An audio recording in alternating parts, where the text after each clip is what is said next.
Stand by to launch FanStream Sports. 3, 2, 1. Let's start. Hello, sports fans. Welcome to FanStream Sports. Nothing but pure sports. This is the JP Show. JP, it's so good to hear you back on the air. Stand by. Now, here's JP.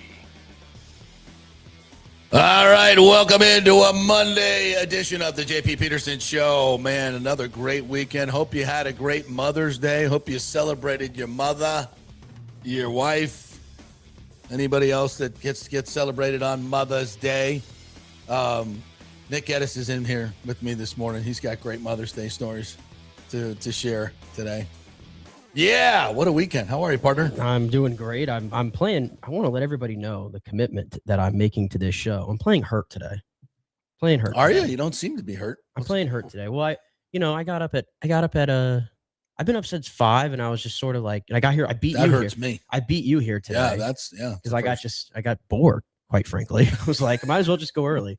You're allowed. Yeah. No, I was getting into my car. And something like flew on my leg, and I thought it was just like a bug. It was a wasp. Oh, you got wasped? I got wasped. Oh, wasp. That hurts like hell. First thing, I opened my first thing. I'm getting in my car, and a wasp just stung me. You may have a wasp nest under your car. I don't know, but I tell you what, I got him though. He flew off of me, and he flew on the ground. I looked at him, and I squished him. You better. I did. Yeah. So I hope it was worth it, Mr. Wasp. I guess I'm not allergic. I've never been stung by a wasp until today. It hurts. So you find out if you're allergic or not. I guess I'm good. It's like when you're getting a big thick needle shot. Mm-hmm. That's what it's and it hurts, no doubt. Well, you gutted it out. You're gutting it out. Yeah. You're no Ted Hurst, but you're gutting it out. No. You got a little overheated this weekend. I'm like, dude, that wasn't even bad. No, and he played at Georgia State. I'm like, well, they do play indoors, don't they? They used to play in the Georgia.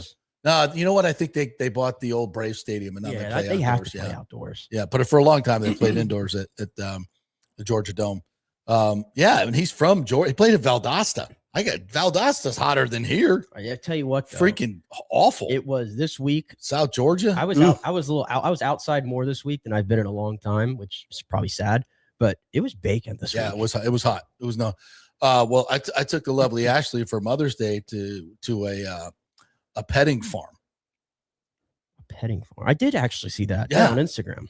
Yeah, petting farm. Yeah, there was a Brahma bull, and you could feed the Brahma bull. Like, I Rock was there. Yeah, I wouldn't go near a Brahma bull like out in the wild, but they're very docile and just came over and they give you feed and you just feed the Brahma bull. Interesting. By the way, did you know the big hump on their back is soft? I have never been close to a Brahma bull. No. Well, you would never know that, right? But No. it's almost like a bag of water. And when you pet them, like, wow, I did not know that. Yeah. So yeah, we did, and then they let you. They have the baby goats there, and you can feed the baby goats. Oh, yeah, I've done all that. So cute. And they had a big old tortoise, like a 400-pound tortoise. Mm-hmm. I say tortoise. It was just huge. They had a llama. They had all kinds of really cool stuff. Yeah, it's called a Land of Delight. It's out in Plant City. Great, really cool place. Really cool place. Highly recommend it. And it's just like you could. They just ask for a donation.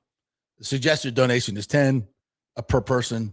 We gave them a little bit more than that, and just really nice folks and really cool. So it was a great little Mother's Day. She loved it. She absolutely loved it. And we did the other stuff, shopping, nice restaurants, all that cool stuff. So it was good. They had the Palmacia Mother's Day brunch yesterday. Gotta have it. Lordy. That is something else. When you see a tenderloin like that, I just want to take the whole thing home. Like, just pile it on. Just all of it. And the horseradish. Oh, so good. Yeah, it was a good weekend. Hope you guys had a great Mother's Day weekend and all the moms got to celebrate. And we celebrated moms. And boy, Junior Caminero celebrated his mom. So we're going to talk some Rays.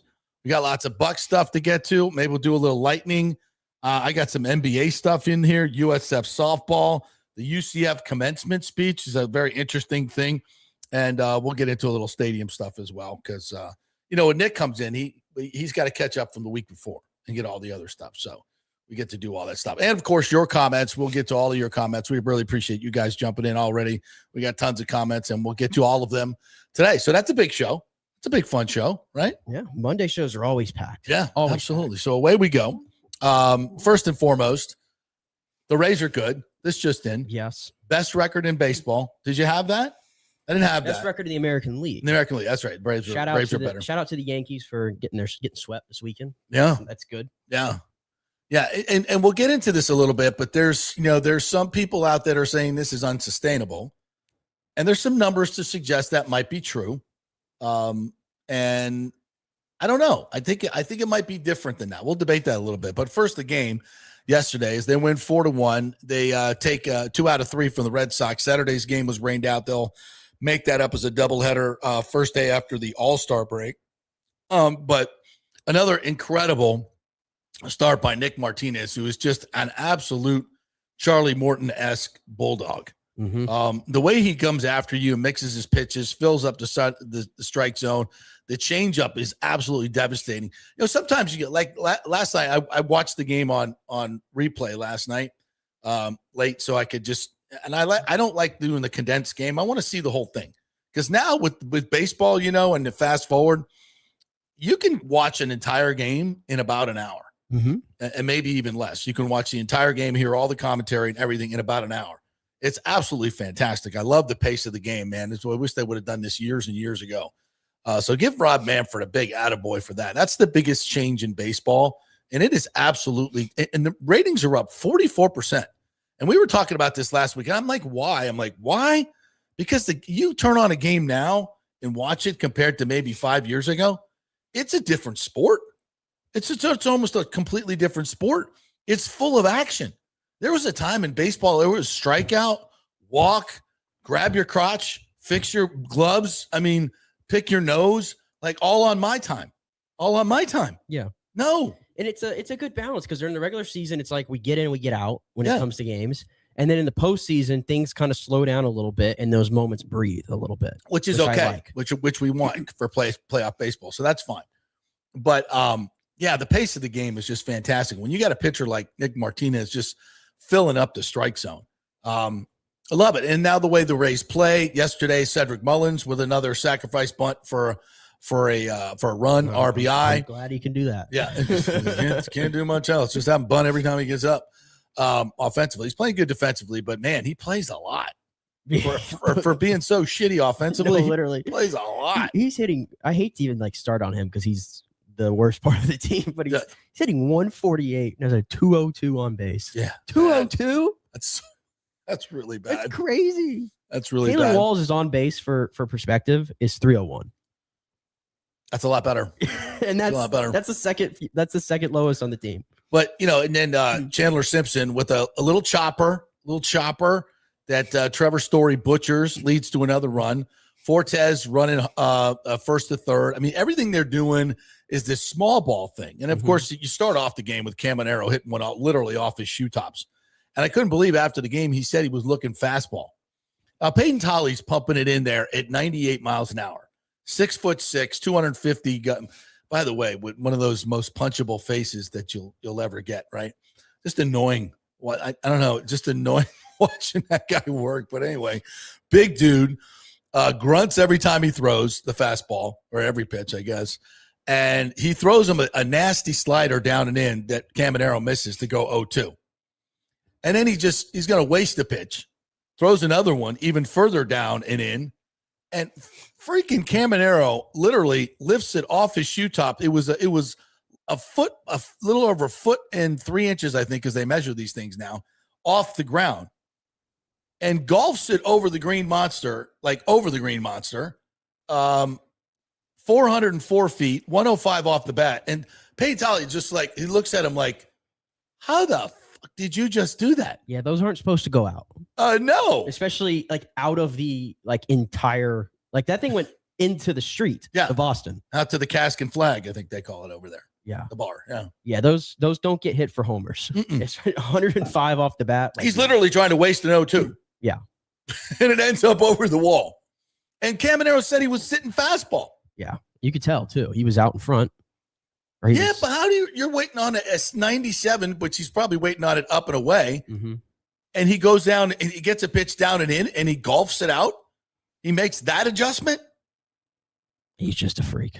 He is a freak. He's a freak. He's a complete freak. And as we've been saying, if you look at the total body of work for Junior Caminero, this is not even close to what he's capable of. It's not even close. Well, he's got 11 home runs already. He's got 11 home runs, but the average I think is like 252 or something like that. I think he only has like 19 RBIs. He's never going to be a high average guy. Let's just be honest. He's probably going to sit somewhere in the 260, 270 range. Perfect. But if he's hitting 40 home runs a year, which is what he's going to do, we're okay with it. Yeah, of course. Yeah. I mean, actually, 260 is a pretty good average these days. Exactly. Yeah. So, he is just a freak, and he promised his mom he did home run. He needs to promise his mom he's going to win a World Series is what he needs to promise her, because every time he promises something, it comes true. Usually pays off. Yeah, and I didn't know this. He's married and has a kid. He has a wife, Francesca, and a daughter, Valentina, that was born in November. He's a perfect face of the franchise. Oh my God! From every angle, every which way. Yeah, in full disclosure, and I know I'm going to get crushed for this, but you know, guys, I have to be honest with you. But Nick talked me off the ledge here, and I wasn't on the ledge, but I was just like, it's a lot. The home run trot's a lot. I love Junior's playfulness. I love all that. I love it. And this is part of it. So I shouldn't even say it, but I'm honest with you guys. I got to be better. I'm just, an old white guy, just meh. And then I saw Peyton Tolley do his thing. And I'm like, was that in response to Caminero's celebration? I don't know. No, but then we learned Peyton Tolley lost his mom a couple of years ago. He lost his mom 2 years ago to cancer. So that was his emotional response to that. Yeah, I think that's what that was, and nobody knew, obviously, unless you really know the Red Sox. So it kind of just got blown out of proportion. Yeah, we made a little bit. And I mean, obviously, is Junior to know? No. And neither was some of the broadcast people. The broadcast people probably should know, but I don't. Well, maybe I don't know, but I've made that mistake before. Yeah, it's not. You feel really bad. Yeah, but it is what it is. It is what it is. You got to go with your gut and what you see, and they didn't know, obviously. But so to your point about the trot, I mean, I told you, like, the way Junior Caminero plays the game, and we talk about it going back to like the WBC and everything. And granted, that's a completely different environment. Now this is the first inning in a solo shot. Yeah, then regular season game number 40 or something. But he plays the game with joy. He does. And I feel like this is a sport where I honestly think it's an American culture thing in regards to baseball. Yeah, it is. Where we seem to look down on guys who play with emotion. I love that. I love the emotion. I love the organic emotion. I love all that. Bat flips don't bother me. As long as they're reasonable. With Junior, I told you before the show, I don't ever see him and go, oh, he's being arrogant and cocky. Like, it just seems like a big kid that's just, he's having fun. Yeah. And it hasn't crossed the line or anything. And listen, and I'm not saying it's crossed the line. I'm just bringing it up for discussion. Yeah. And he's an outstanding teammate too. Yeah, like even earlier in the season when he was scuffling, anytime someone was making a big play or making a big hit, he's in the dugout, he's jumping out of that thing and going crazy. Yeah. As is Nick Martinez, by the way. Yeah. The guy's into it all the time. I love it. Yeah. So I don't think anybody has an issue with it. Really. I wondered if that's what it paid. And then I wonder if guys have an issue with it, if they're going to start plunking him, because I don't want to see that. I don't want to see that. If guys start throwing at him because they feel like whatever, that's a. Yeah, I might have to watch him if we're facing Framber Valdez at some point. Exactly. Of course, that dude has a screw loose, though. That's true. But it's still, if that's going to listen. He is going to be not only the face of this franchise, but the face of baseball. And I also go back to, I know it's Thursday now because it was supposed to be a 4-game series. Obviously it turned to 3, but go back to that game on Thursday night. The Rays are playing on ESPN for the first time since 2021 against the Red Sox. So everybody's watching. Obviously that's a baseball fan, casual tuning in. And Junior Caminero, I mean, the home run he hit on Thursday. Holy shit. We talked about that on Friday. It was unbelievable. It's just unbelievable. The sound of the bat. Yeah. I think I texted Babby. He's sitting right there, and I was like, "How loud was that?" Yeah. Really loud. Don't undersell those moments and how important they are for this franchise, which is still growing, obviously, and from a fan base perspective, still trying to grow and everything. And when you're on national TV, you put out what you did on Thursday, and the face of your franchise hits a home run like that in Fenway Park against the Red Sox. That's a big deal. Yeah. It is. And that's why what he's doing, to your point, is freakish. at 22 years old, he's starting to get on lists that only include not just Hall of Famers, but icons of the game. Right. And all these age records that he's joining in these groupings with. It's like, the biggest of Hank Aaron, Babe Ruth, Eddie Matthews, Willie Mays. It was like, those are the only guys that did this. I think he's like third or fourth, like on home runs by a third baseman before their 23rd birthday. Yeah. And if you look at the games, like he's got a chance to like move up that list like crazy. You're frozen again. Make sure you don't have another window open. So I know this thing works now. Sorry. You're unfrozen now. And that's why I kind of bring it up. I'm like, does he need to tone it down a little bit or just lean into it? If that's who he is, that's who he is. Like I said, I don't think it's a problem at all. I'm just wondering if when I saw Tolly's reaction, I'm like, was that because of what Junior did? I don't know. And I don't want to see guys starting to throw at him anyway, he's a freak and he continues to get things started. But, and then you follow that up, like I said, with the Simpson chopper. And then who came up with the big hit? The at-bat from Williamson. Williamson's at-bat, I thought, was the key at-bat of the game. Yeah. I mean, he fights off, 7 to 8 nasty 98-mile-an-hour fastballs. And Tolly, like, that, he's 6'6", so when it's 98 and he's letting it go at about, 52 feet or whatever it is, he's a long strider. When they're that tall, that ball gets on you even quicker. Right. Than the miles per hour. And he fought off 6 or 7 of them and then just hit one right down the first base line for the RBI to make it 3-0. I thought that was a huge at bat in the game. Yeah, he's like one of those, like what I would call quintessential like Rays players that sort of not a lot of people have heard of, and they just make like this acquisition, sort of out of nowhere before spring training, right? And he just does all the dirty work. No matter where you put him in the field, it's fantastic. He's making plays. He has good at bats. He kind of reminds me a little bit of like a right-handed, Joey Wendell, like kind of that archetype. I was going to go like that. I was going to go Ben Zobrist because he's got so much utility to his game. Yeah, I mean, he doesn't have the power of Zobrist. Ben was a true like close to 5-tool player. Yeah, for those that exist, I don't think Ben's there yet necessarily, but. He's been a sneaky good pickup, and even Kevin Cash, by the way, I don't hear the Kevin Cash haters out in abundance right now. What do they call this now? The flow zone. He's in his state flow or flow state. Flow state. He's managing his ass off right now. Everything he turns to like he's. I'm sorry, he's a lock to win his third manager of the year. I said this earlier in the year. I said it just feels like he suddenly got this autonomy. Isn't he? And I wonder if that has anything to do with ownership, new ownership.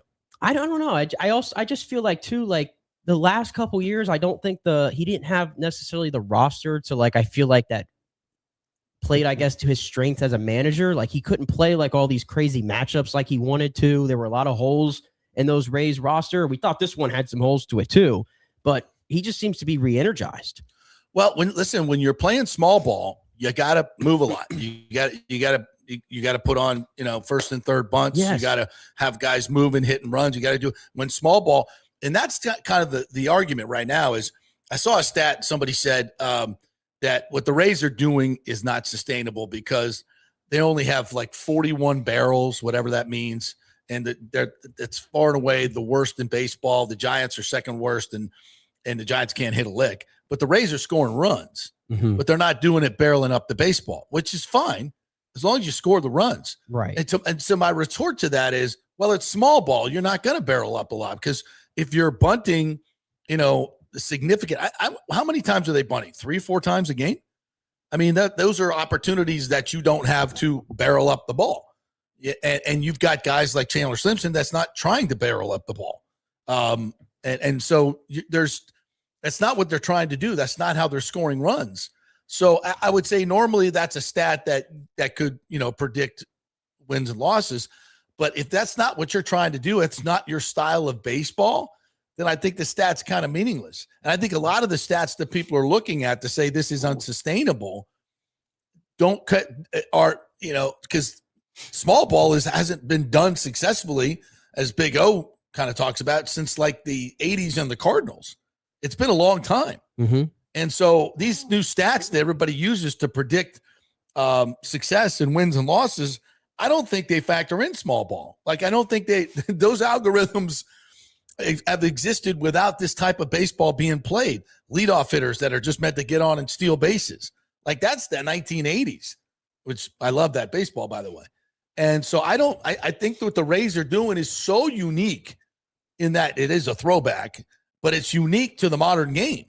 And I don't think even these stat geeks know what to do with it, to be quite honest. Fair assessment? Yeah, and I just don't think maybe teams will catch on eventually, but teams right now just seem to have no clue how to defend the Rays. Right. And that's a great thing. Like, they're one step ahead, and give them credit. Like, this is a franchise that has been, sort of always ahead of like the trends, I feel like, of baseball. And times they're zigging when everybody else is zagging. They've always set the trends of baseball, and they have found a unique way to play the game in 2026. And you have to give credit to the players as well, because everybody's got to buy in to playing like this. This isn't like a way to play that I feel like you got to work twice as hard almost to pull this off. Yeah, like Bryce Harper wouldn't buy into this. No. And that's the other thing of, established superstars. And you look at a lot of these teams in baseball, and a lot of big, payroll teams are not winning games.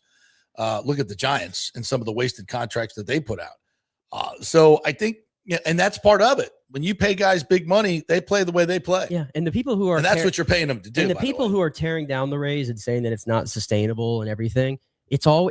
Most of the time I look and it's a Yankee fan on Twitter. Yeah, of course. Because they're the Yankee fans. The Yankee fans are completely jealous because they're calling it this Devil Ray magic. That's what the league is calling it. This Devil Ray magic. It's black magic. Now? Yeah, that the Rays, witchcraft. Yeah, that the Rays have going on right now. And Yankee fans were pissed because the Yankees were playing outstanding baseball, like winning every game just about. And they weren't making up any ground. They were not running away with the division. Right. And the Rays were just staying right there with them. And then the Yankees have a week like this weekend where they get swept by the Brewers. And now the Rays are in first place. So Yankee fans are just a little salty right now. And the fact of the matter is, we've mentioned this, the way the Yankees play, big ball, so to speak, that slumps. It does. It slumps. Judge goes into, they can slump. Whereas pitching, defense, and small ball kind of don't slump. That's the thing here. Let's be honest. Like, the Rays offense is probably doing enough to get by right now. Yeah. But when you're giving up like 3 runs or less every single game, like the pitching, the way they have turned it around after a rocky start to the season, it's been tremendous. Every starter that goes out there seems to have their stuff. Even when they don't, they seem to battle through it. Nick Martinez, like, there's nothing flashy to what Nick Martinez is doing necessarily. No. He's just pitching with really good command. The changeup has been jumping for him. It's off the charts, he's using it twice as much as he's ever used it before. The changeup has been the Rays' secret weapon this year. Yeah, all across the staff, like Shane McClanahan, changeup has been a monster pitch for him. And Martinez' changeup, by the way, he was hit 95 yesterday. It goes from 95. His changeup is 80. Yeah. 80. Yeah, a lot of guys throw changeups now at like 90. Yeah, well, but if you're throwing 90, but their miles per hour is typically 7-8 miles per hour. Right. Like, it's like 15 mile per hour difference. That's what's pulling the string, bro. Yeah. And it's diving too. Yeah, and you take advantage of a lineup like the one you just saw yesterday. It's just not a very good team. Yeah. Being completely honest. Yeah. And they can't adjust to it. Yeah. And even and then in the bullpen, like, how many guys right now have like a scoreless streak going for like you look at like Cole Stolzer has like a long scoreless streak. Well, the whole going. bullpen had a Kevin scoreless Kelly. streak. I mean, Clevenger came in there yesterday. How about Garrett Clevenger is throwing 99 yesterday? His stuff is right back to what it needs to be. So he's a weapon. And Brian Baker quietly slotting into the closer role. He came damn near twice yesterday to giving up that lead in the 9th inning. Well, you're not always going to have your best stuff every day, but what was the one that got pulled foul? I thought I was like, oh shit, there it goes over the green monster, 4-4 game, damn it, and he pulled it foul, thankfully. And then another one went high off the wall, but they got out of it. Listen, are they getting some fortuitous bounces here and there? Yes, they are. Is everything kind of going their way? Yeah, but you make your own breaks. Yeah, and we know that. So the Rays are playing better baseball than just about anybody in the league right now, right up with like the Cubs, are probably the class of the NL. The Braves are playing great baseball. The Rays are right there with them. Are the Rays going to play at this rate for the rest of the season? No. It's going to end at some point. You just hope that it falls into a happy medium. It's a short slump. Yeah, it's a short slump. And the good thing is the American League, it's called like it is. The American League stinks. There's 3 teams that are over 500 in the American League. Yeah, there were 2 last 3 week. teams. Yeah. The Athletics are 21-19, and Cleveland's 21-21. Everybody else is under 500. Yeah. So the Rays right now, as long as the Rays don't have a colossal F up at some point this season, they should be good to make the playoffs already because they have like an 8-game advantage. Well, if they go 500 the rest of the way, I think that means they'll get to 89 wins, which is typically going to get you a wild card. Right. And the one thing that I'd like to see them do, and I don't even know if you wait all the way to the trade deadline, because obviously that's a long ways away. I'd pull the trigger on it immediately, like as soon as possible. If someone's willing to move already, I'd try to make a trade for a power bat. I think we said that in the offseason. To me, I think that's still the missing element is they need one more power bat in the middle of the lineup. I would agree. And we said that in the offseason, but maybe Neander was just like, I'll find one at the deadline. Let's see what this looks like. See who surprises me before I go spend big money on a proven bat. Well, now we know what we got here. Yeah. And so because before the season, you wouldn't have planned on Ben Williamson doing what he's doing. No. Right? No. You may not have even, who else has been a big surprise? Ryan Valade hitting lefties the way he's doing. Crushing them. Chandler's having a great year. DeLuca healthy. Yeah. Pretty good output so far. Yeah. Yeah. Hey, he's hitting 271. I'll take it. Yeah. Any day. All right. Let's get to some of the comments here in our first section. 813 guy. Good morning. Says, great day to be a fan of the AL leading Tampa Bay Rays. Can't wait to get some good news on the stadium. I think it's coming, brother. I think it's coming. Hey, shout out to our friends over at the Bubba Army and Bubba the Love Sponge for whatever you guys think of him. I love the guy. He's been very good to me. Don't always agree with everything he does. Don't like his recent speculation on a franchise icon. Yeah. Don't like that. No, it wasn't. I mean, I've got other information, but he usually has some pretty good information. So I'm not going to comment on any of that. That's, and I don't even think that. Yeah, but anyway, they were saying some great stuff about our stadium coverage. So we really appreciate them over there. So other folks here, we got Nick. Do you end up watching WWE Backlash? What are your thoughts? Yeah, as much as I complain, of course I watched it because I'm a wrestling fan. That's what we do. We complain, but we still watch. It turned out to be a pretty good show. Yeah. Pretty good show. There were less commercial breaks. Flow was much better. Matches got time. Had John Cena come out there and give his historic announcement. What was the historic announcement? Not very historic, to be honest with you. He announced the John Cena Classic. It's going to be some tournament that they do between the rookies and all the main superstars. And then apparently the fans are going to be able to vote at the end of this tournament, the winner, and they're going to get a new championship belt that's going to have Cena's name on it, which, let's be honest here, this is wrestling. It's all the work. I don't care what the fans are voting. The fans are not having any say in this at all. Dude, I can't get over ESPN's coverage of wrestling now.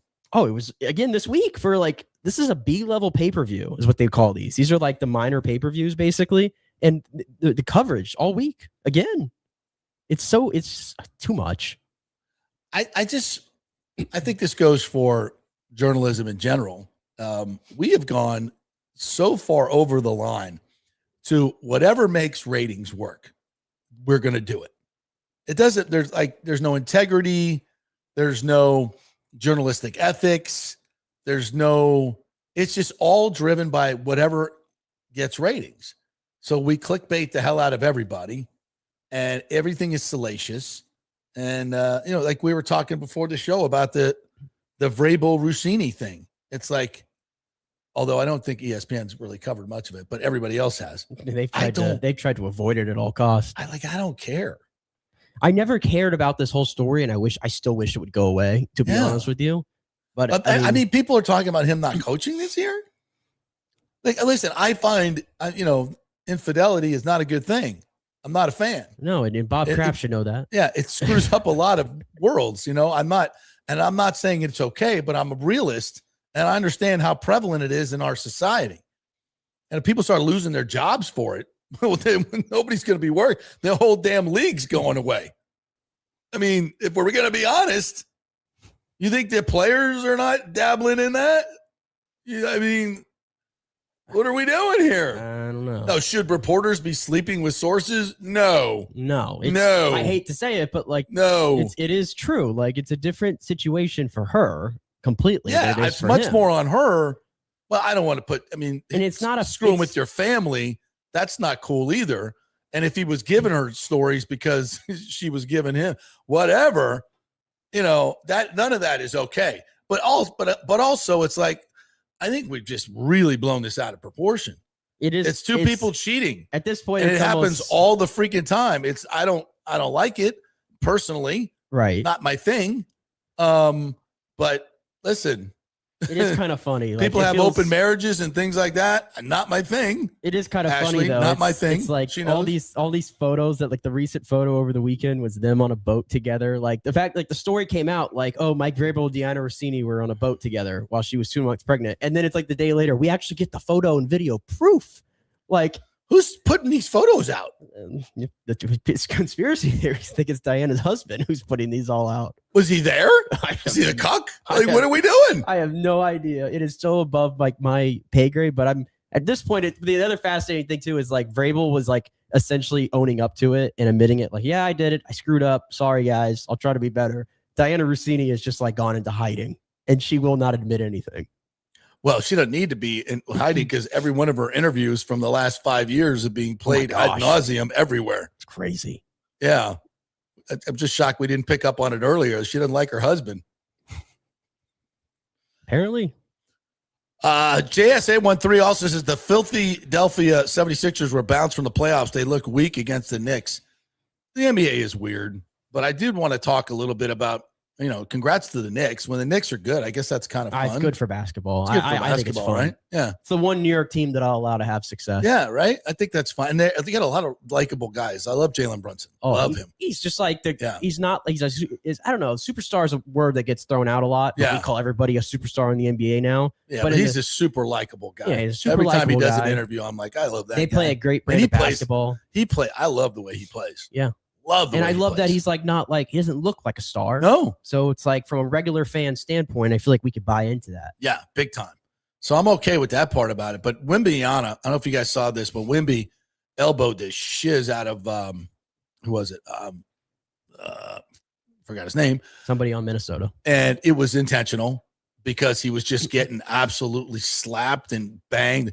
Listen, everybody's trying to out physical him because he's an absolute freak and he's owning everybody. Mm-hmm. He's the best player in basketball, I think, at this point. I think he is. And he just said, I've had enough. And someone got up in his grill and he took him out with an elbow. And so this morning, it was an interesting debate on Get Up, said no one ever, where Jay Williams said, this is a growth moment for him. He needed to do this, and he needed to let everybody know in the league, you get up on me, I'll kill you. Because he could kill you with one of them elbows. He will knock your lights out. Yes. And so he did, and he sent a message. Now, and then Windhorst was like, you can't do this in a playoff game.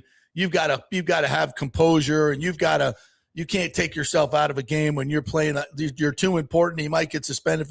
They better not suspend him for another game because basically he missed one game. Come on. So get out of here with that. So I was kind of on because watching Wemby playing, watching him getting banged around, it's kind of like I think Jay's right. He needed to do this and just send a message to everybody that I'm not going to take it, and I will knock your ass out if you want to get up on me like that. I think both takes have truth to. I think both have truth to them. Yeah, but they can't. They can't both be true because you either do it or you don't. You either send the message. Listen, at this point in your career, you're young and it's only one game. Yeah. I'll give up one game to let everybody know I will kill you. Yeah. I will take you out with an elbow. You want to get that close to me? You want to keep banging me? You want to keep nudging me and not nudging, but giving me forearms to the ribs every time? Okay. And if the Spurs win the game, which they came very close to doing even without him because they have a really good roster and they're well coached, then it's all like, one of those things everybody's like, all right, it happened. Now we move on. But you lost the game. So, of course, that becomes the big story. But he's must-see TV. Again, I'm starting to watch a little bit of this, and Some of it's really good. I think he's more must-see TV than who everybody thinks is the best player in the world, and SGA. Like when I watch, I mean, the Thunder are a damn good basketball team. Don't get me wrong, but watching him play. Did you watch Ant-Man last night? Well, I mean, he's probably my favorite player. He's my favorite player in the league. Man, some of the shots he was making last night. Yeah. Wow. Yeah. But SGA, I just feel like he's always falling on the ground, and it's been you saw like the game 2, the Lakers were pretty pissed off about it and everything. Well, which is probably a little rich, flops, a little rich coming from them. But yeah, he's not the most aesthetically pleasing superstar to watch, even though he's probably the best player in the league. I'd say Wemby is. Who would you take if you're starting the team? Come on, not even close. See, my thing is, I always want to have like a point guard who can shoot. Who can he's do all those 7'10" things like I don't know. Wemby's throwing everything like on its. He's just you can't. There's no comparison to him. That's the thing. He's like in a league of his own. So I guess you take Wemby because you can't replicate that. You can't duplicate that player. So you probably take Wemby. All right, we're going to take a break. We'll come back on the other side and get into the Bucs and your comments. We got lots of comments on the Rays, so I want to get to those before we kind of move on to the Bucs. But we got to hit a break. All right, get your comments in. You could do that, by the way, on X. You could do it on YouTube. You can do it on Facebook. Just Google the JP Peterson Show and take your platform of choice, and you can join us. And we really appreciate all you guys jumping in. Hey, we're brought to you by the great folks at Genesis of Tampa, where I just got my new GV70. It was a great experience with those guys. You walk in, no high pressure. You kind of tell them what you're looking for, tell them where your budget is, and away you go. And it was fantastic. I never thought, honestly, I could get into a car like this. This GV70 is ultra luxurious, incredible technology. It just rides like a freaking dream. I absolutely love this car, and they made me a deal I couldn't refuse, quite honestly. So check them out, Genesis of Tampa. The cars sell themselves, quite frankly, because of the value, the technology, the comfort, the luxury. But it's the experience that'll keep you coming back. The service is off the charts. They make it so easy. They come pick up your car, bring you a loaner, bring your car back. It doesn't get any easier than that. GenesisofTampa.com is the website. Check out all the cars. Better yet, just drop on by 801 East Bears Avenue and tell them JP sent you. We'll be back at 3 talking a little Buccaneers and your comments.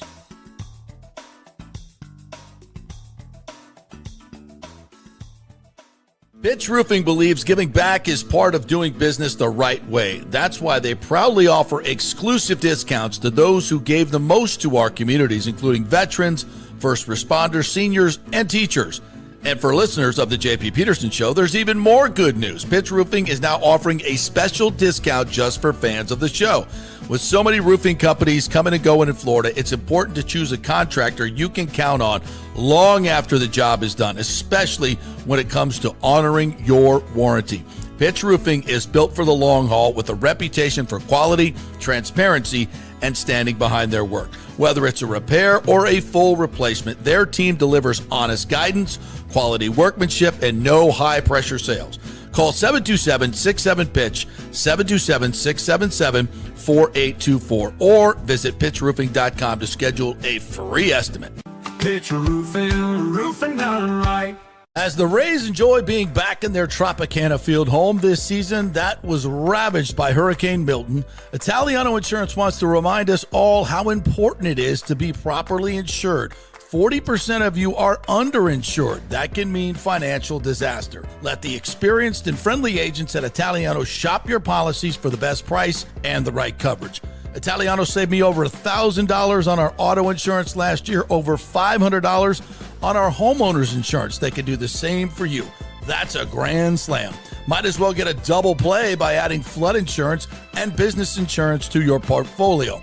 Cost less than you think, and trust me, you do not want to risk your home or personal wealth. That's a whiff. So step up to the plate and call 813-877-7799 and chat with our all-star agents at Italiano Insurance, or call our Boca Grande office at 941-964-0400. Hey guys, you already know that Riveters is the best sports bar in all of Tampa Bay, but now it gets even better for Rays baseball season. During all Rays games, check this out, $6 Tito's, $6 Jack, $6 margaritas, all during Rays games. Are you kidding me? And that's always a great pour from the great bartenders at Riveters. Great service, great food. Everything is fresh. Nothing is frozen. And let me tell you, if you want baseball and wings, you will not find any better than Riveters. Their sauces, like the blue cheese and the ranch and everything, is handmade, and the wings are big and they're perfect. Wings, baseball, Rays, Riveters. It all comes together during baseball season. Once again, in addition to all the great food and service, you get $6 Tito's, $6 Jacks, $6 margaritas. It's time to celebrate. Baseball season is back, and celebrate at Riveters. You know where it is, right there on Dale Mabry, just north of 275, just south of the stadium. See you there at Riveters. It's Diamond Days at the Golden Diamond Source. Celebrate April's birthstone, which is diamonds, as they take center stage. Up to 20% off the diamond jewelry throughout the month of April. And don't forget, you could trade in your broken or old jewelry towards something new and beautiful. Gold prices are at a record high. Now is the best time. And by the way, they only sell natural diamonds at the Golden Diamond Source. It's real love. It should be real natural diamonds. Don't start your relationship with a fake diamond. Really, really bad idea. And for the Golden Diamond Source first-time buyers, they are going to teach you all about the 4 C's and all the different shapes and styles. They are able to show you a huge selection of inventory to choose from. And by the way, you can trust them. They've been in business for over 40 years. Don't buy something online. You have no idea what you're getting. 0% financing for up to 5 years. Make sure it's a Golden Diamond Source diamond. 3800 Ulmerton Road. Always online at goldendiamond.com.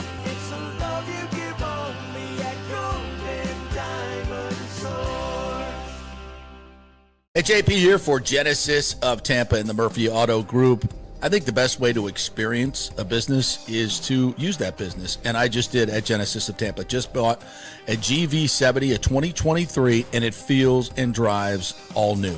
It's an absolutely fantastic car. The technology, the comfort, and the price, absolutely outstanding. Frankly, I never thought I could get into a car like this, but they made me a deal I could not refuse. And I also get the VIP service where you can just drive right up, their pit stop service. They'll top off all the fluids, make sure your air in your tires is good, new wipers if you want them.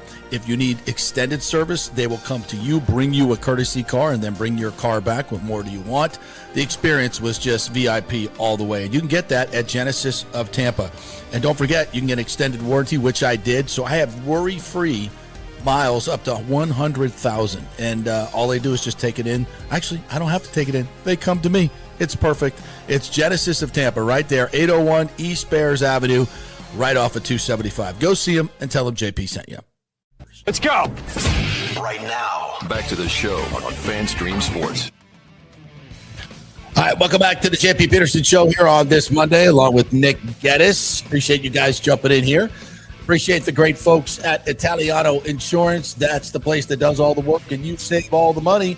You just give them a call, and a human being will answer the phone and try to help you out, whatever you need, whether it's auto insurance, whether it's homeowners insurance, business insurance, obviously, life insurance. They do it all. But let them run all those insurance payments that are going up, your auto insurance, your home insurance. They'll shop it around, see if they can find you a better price, and they'll also make sure you're getting all the discounts that you should be getting. 40% of you are underinsured, so you got to make sure that you have enough insurance as well. They do it all at Italiano Insurance, protecting all the pieces of your life. Give them a call at 813-877-7799. All right, we're going to get into some stadium stuff here in just a little bit. We'll also be talking some USF softball, by the way. Congrats to them getting into the big dance and doing something they haven't done in quite some time, which is going out of state for a regional, which may help them instead of going to Gainesville and Tallahassee all the time, playing the best teams in the nation. FSU softball got hosed. Did they get hosed? I thought they won the ACC. Well, they won the ACC, which they do almost every year, but they didn't get one of the top 8 seeds for the tournament. UCLA, it was a very controversial decision yesterday. UCLA got the final one, even though they have similar records, and UCLA went 4-8 out of conference, I believe. So you're telling me and Florida State beat them head to head. So you're telling me we got hosed again by ESPN? If that's how you want to look at it, then sure. I'm just saying that sounds like FSU softball got hosed in the seeding. Why is it always FSU getting hosed by the NCAA and ESPN? Oh, at some point, you asswipes, Stop punishing the players. I understand you got a beef with us and our administration because we tried to make some things right that you were screwing us over on. I understand it. But at some point, can you just let the players be the players? Like, this is ridiculous. I don't even want to get into that. But, man. All right, let me hit a couple more comments here since we were on the Rays, and then we'll move on to the Bucs. Appreciate you guys jumping in here. Alejandro, good morning, says, hope you had a fantastic weekend. Hope everyone is in good health. He's so positive. He's like the most positive person I know. Love Alejandro. So what a great weekend to be a Rays fan with us beating the Red Sox. Glad we won the series, and 8-9 versus the division. 8 out of 9 versus the division. Yeah. And we get Toronto. We get Toronto, I guess, starting tonight in their place. Yeah. Which, I mean, they want no part of playing in Tropicana Field ever again. I know that. They just cannot win in Tropicana Field. We are owning their ass down here. Yeah, you know. We're owning everybody right now. He also says the Rays are looking fantastic and glad we took 2 out of 3 from the Sox. Now we're in first place. Glad the Brewers swept the Yankees, which helped us out a lot. And let's go beat the Blue Jays. Yeah. Happy Monday to Nathan Elliott. What's up? What's Bucking says UFO files. We got more UFO files coming out this morning. Oh, Lord. Ooh, I'll check out that. We'll do UFO stuff. I love that. Send me a link. Ice Cube Jones said, great job, JP. Bubba was putting you over big time this morning. All right. Thank you, buddy. Appreciate that. And Sergio says the Rays are on fire. They are. Mm-hmm. Alejandro, the rookies look good from what Bowles comments say, and I'm interested in seeing how they're going to do during preseason. There are a couple of names that Bowles said could make the team. I am intrigued. You know, you got to be careful about being intrigued at this time of year. It's intriguing. It's intrigued season. Interesting is what it is. Mm-hmm. But, and we'll get into this in just a second. We gotta, pump the brakes a little bit. Pump the brakes. Rick says JP ended up at the donkey show later that night. You're talking about the petting zoo. No, we didn't do that. Did I feed the Brahma Bull pie? Not sure what that means. I know. Right? I knew that one was going to go over your head. What is that? A wrestling reference? When you said you were petting the Brahma Bull, I said, "Did you hang out with The Rock?" Because that's what he used to call himself, the Brahma Bull. Oh, I didn't know that. And then he always talks about the people's pie, eating pie, and everything. Yeah, right over my head. I knew that would fly over your head. Alejandro says Mac Harris is someone who intrigues me because Todd Bowles talked very, very highly about him. I would like to bring him in and see what he could do, especially since he's a USF guy. Nice story. Yeah, good player.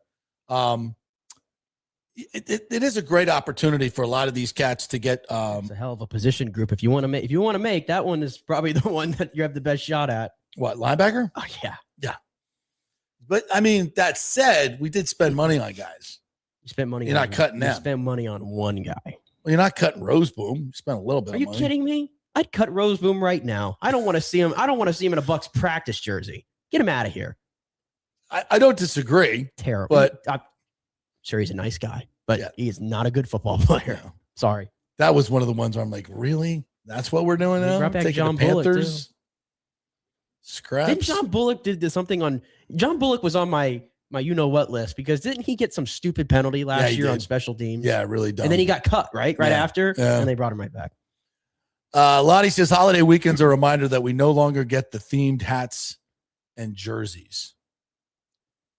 What? The themed hats and jerseys? Like for baseball, they always, every holiday or everything, you always get the themed jerseys and hats. I guess, did they not do the hats anymore? I thought they did all the pink stuff yesterday. I know they did the pink bats and everything, but usually you get like the hats and everything. Oh, and the jersey. Oh, right. I guess maybe they don't do that. I don't know. That was a lot of pink yesterday. It's probably too expensive.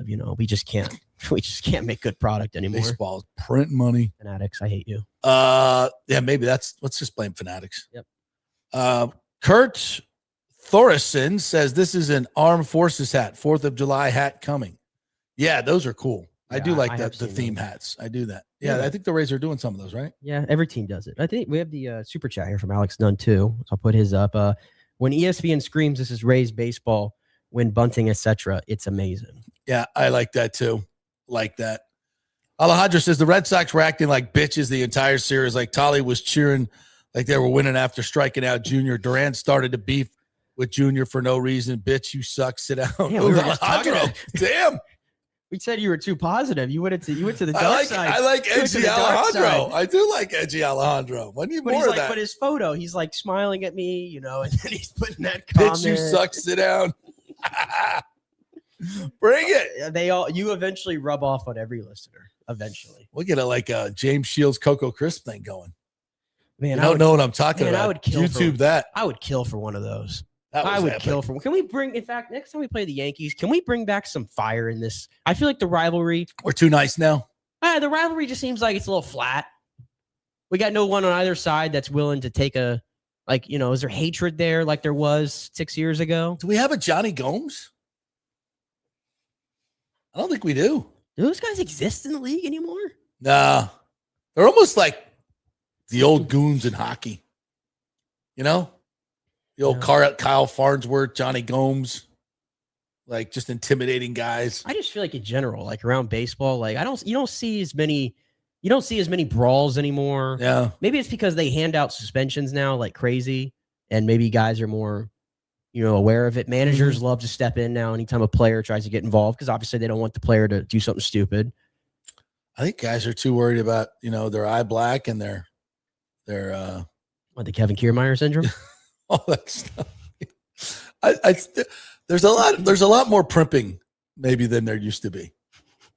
Yeah. Like I look at these guys over my shoulder and I don't remember any of them doing any of that stuff. Looking at the big red machine, by the way, the picture I have in the office here. I could actually show that. Hold on. I love this picture and I get to look at it. Look at that. Look at those guys. Johnny Bench, my favorite all-time player that I never watched. Right there. They weren't doing any of that stuff. No, even like a manager. I'd kill to have a manager do the old school, rub some dirt on an umpire's cleat. Well, they can't even argue anymore because they have reviews. There's no reason to even argue. So basically what I'm saying. It takes it all out of the game. So basically what I'm saying is ABS is bad for baseball. Somebody, you can't say, bitch, you suck. Sit down. No. Like Alejandro just did. Said, you fellas, Kevin Cash is in his bag right now. Caminero will give Tampa the Ohtani effect. Approve the stadium deal, says Drew Jetson. Down with that, man. Just, as far as stadium stuff goes, there's no real new news, but I'll give you a quick update. Looks like they're trying to get a memo of understanding, a non-binding one, done 20th and the 21st. There'll be some key state funding things this week. We got to get the Hillsborough College funding approved. That will be approved hopefully this week in the special session up in Tallahassee. So that's the next big thing we got to check off the list. But yeah, in fact, I just read this. Danny Boy Kane made me aware of this. This is, hold on. I got to get the fat fingers to work. Yeah, sorry about this. I got to tweet it out there. It says Braves Q1 financials are out. We're talking about the battery here, and that's why it's applicable to our stadium deal. Broadcast revenue was actually down as Braves Vision was just getting off the ground, but the most notable number is the battery. Related revenues continues to climb, up 41% from Q1 2025, $18.6 million to $26.3 million. What this means is that the battery continues to be this incredible success story in terms of stadium investment. And why is that important? Because that's exactly what the Rays are doing. They're following that template. And Joshua Wostall, who is the commissioner who is really gotten extremely personal and grandstanding and nasty over this whole thing. It's really sad to see a public official acting the way he's acting. You guys are all getting on my nerves, man. Who? So all these like commissioners or whatever that like are against it. I guess like, there's it's fine if you're against it. Okay. Like there's no commissioner. It's him.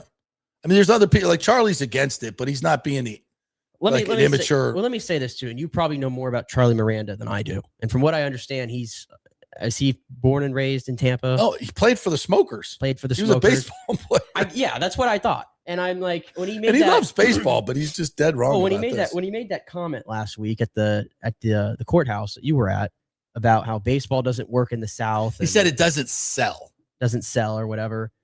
Like, I don't know if I'm like totally missing his comment. And like, again, this was before I had any like understanding of his history in Tampa. And I guess anytime someone tries to tell me that like baseball doesn't work in the South or it doesn't sell or it's not our thing, I get really upset about that because, as I've said multiple times, it doesn't take much research to go and look at the pantheon of players, managers that we've produced in this area. I think he's saying specifically pointing to attendance in St. Pete, which he should point to attendance in St. Pete and not make a blanket statement like that, because you don't sound very smart. Context matters here. Right. We haven't done it right in this, as you said, we haven't done it right in this market. Miami hasn't done it right in their market, and both have paid a price. And it's not even like we haven't done it right. It's we've done it all wrong. Horrible stadiums.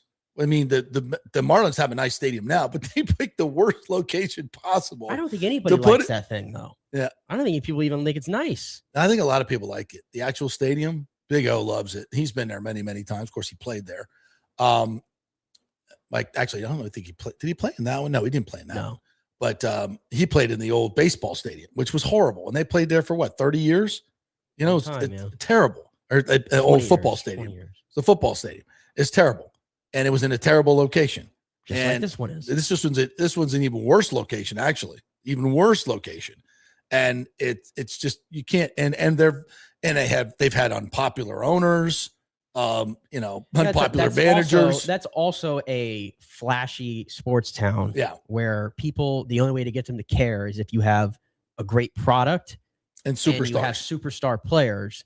The Marlins take out like 5 years of their history. Essentially, they have had none of that. Yeah. And they don't spend any money. Some people just don't care. Yeah. It's just poorly done. And of course, we don't have to go through the history of this terrible location, terrible stadium, unpopular owners, which I'm glad I had a great opportunity to say that right to Charlie's face. That's why they don't go to the games, but they're still the number one rated TV show on cable every night in Tampa. Every night they play. And it's not even close. They have a huge fan base here. I tried to Not to mention, you know what? I bet they sell a lot of jerseys and baseball gear in Tampa. You know why? Because every freaking kid plays baseball. Right. It sells here. Baseball sells. It sells on TV. The only place it doesn't sell is at the box office because you've done it all wrong. That's what I always say. Football, you almost have to put that in a separate tier because football is always going to be king. Yeah. But man, like even when people try to compare it to like the Lightning and they like to say, oh, the Lightning are actually the number 2 game in town. And I'm like, okay. The Lightning have had a lot of success. They fill their stadium every night. Yeah. And they do a really good job of getting the casual fan. And obviously, where their arena is located is in a great spot. All those things factor into it. But baseball, to me, is more popular here amongst the majority than hockey. I don't think that's crazy to say. No. But people on the outside just don't think that. No. And back to Wostall. Wostall, quoted something from Grok about, Grok, tell me about our stadium's good economic investments, blah, blah, blah, like a real broad, open question. And Grok said something like, typically, some economists would say that baseball stadiums are not good investments and job creators, blah, blah, blah, blah, blah.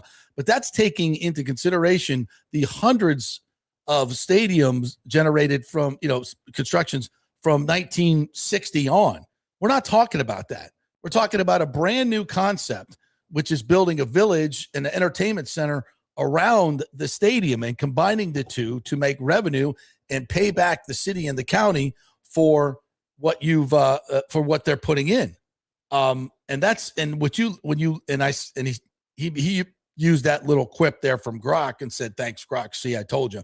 And I went on and asked Grok about, tell me a little bit about how much money has come back to Cobb County and the Battery in Atlanta. And it goes down through this myriad of, when you look at what Cobb County's $16 million was their debt service, they went net positive in year 10 of a 30-year deal. And now every year they're getting $4 to $6 million put into their general fund, $8 million. This is extra money going into their general fund. $8 million into their school system. The state of Georgia is making $16 million. And all these numbers are going up and through the roof per the Q1 of last year. So, and this is why there are 10 cities in America waiting for the city of Tampa to say no to this because they want the Rays to move there. because then they wouldn't have to pay a $2.5 billion expansion fee and the $2 million they're going to have to pay to build a stadium. And yes, the owners are going to pay that, but if the owners have to pay a 2.5 expansion fee, how much money are they going to have left for a stadium? Probably none. And then the public's going to have to pay $2 billion for the stadium and probably cost overruns and everything else. But they're willing to do it because they know how much money is going to come back to them in revenues and taxes, which is the same thing that's going on with this deal. So when all these economists, and I see everybody say, economists say, the J.C. Bradburys of the world, they're looking at stadium deals that had nothing to do with what the Braves did and nothing to do with what's going on in this specific deal. And that's the only deal that matters. Tell J.C. Bradbury to do something on this specific deal. And that fact, that's already been done. 3 different companies have done studies, feasibility studies on this particular project, and all of them come back between either $2.8 billion or $6 billion in ad valorem tax revenue coming back to the county and city for a $1 billion investment. So financially, it's a home run. And then just from a halo effect of what keeping your baseball team does for your community and all the Drew Park around it, that is unquestioned, because you can go look at every one of these new stadiums that have been built in blighted areas. Look at Washington, D.C., look at Coors Field, look at Houston, all these different places that were built in blighted areas like Drew Park that have absolutely exploded around them. And that's why we're talking about this deal, Joshua, not every other stadium deal that looks nothing like this particular deal. You keep talking about those deals. This is the one we're looking at. And that's what you should be looking at, not all these other deals that may or may not have been bad. But it doesn't matter. This is the deal we're talking about. And that's why it looks so good, in my opinion. Joel Forson says, most fans can't handle this type of baseball because they weren't around for the small ball era. They've only seen the strikeout home run crap. That's a great point. But I think fans are loving it. Or is it just us? I think Rays fans are more adaptable to embrace different types of ways of winning, because you look at the disadvantages that we've had. Oh, we have breaking news. Judge goes on the IL for a neck injury. Injury believed to be caused from looking up at the Rays in the standings. That's a good one, Airweed. Doesn't look good for Judge. There will be there all season. Is that true, or is that just a joke? He's not on the IL, no. Okay. God damn it. Got me excited. Alejandro says, after this, owners get the stadium deal done and figured out the Rays' first priority after that is extending Junior long term. I would give Junior the same contract of Vladdy Jr., which would be perfect. Well, listen now.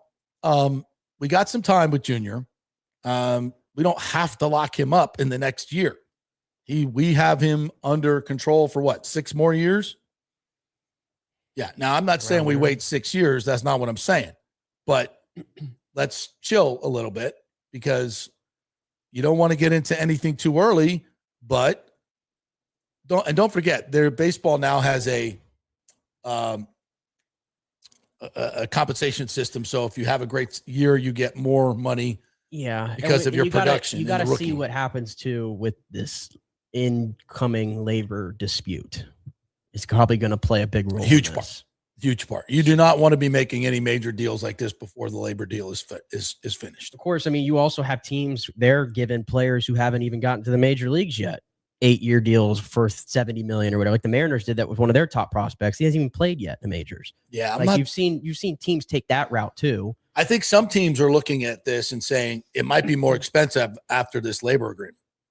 And if you think about it, with the Padres being sold for $3.5 billion, and not revenues, but viewership up 44%, which will eventually turn into revenue. By the way, when Charlie says it doesn't sell, yeah, all the commercials on Rays that they're selling locally on MOR TV, they're selling the hell out of it. They're selling the hell out of it because the ratings are really, really good. So it does sell. But that viewership will eventually turn into money. So I think some of these teams are saying, we better lock these guys up now before the new labor agreement, because costs could go up after that, which is interesting. Yeah. Now, for the Rays, they could do that and be proactive. And remember, that's not the first few years of that contract are not going to be $30, $40 million deals. No, they'll bump up they'll buy out his arbitration year, so to speak. But the big stuff won't kick in till they're well into their new stadium and getting all that revenue. Hopefully.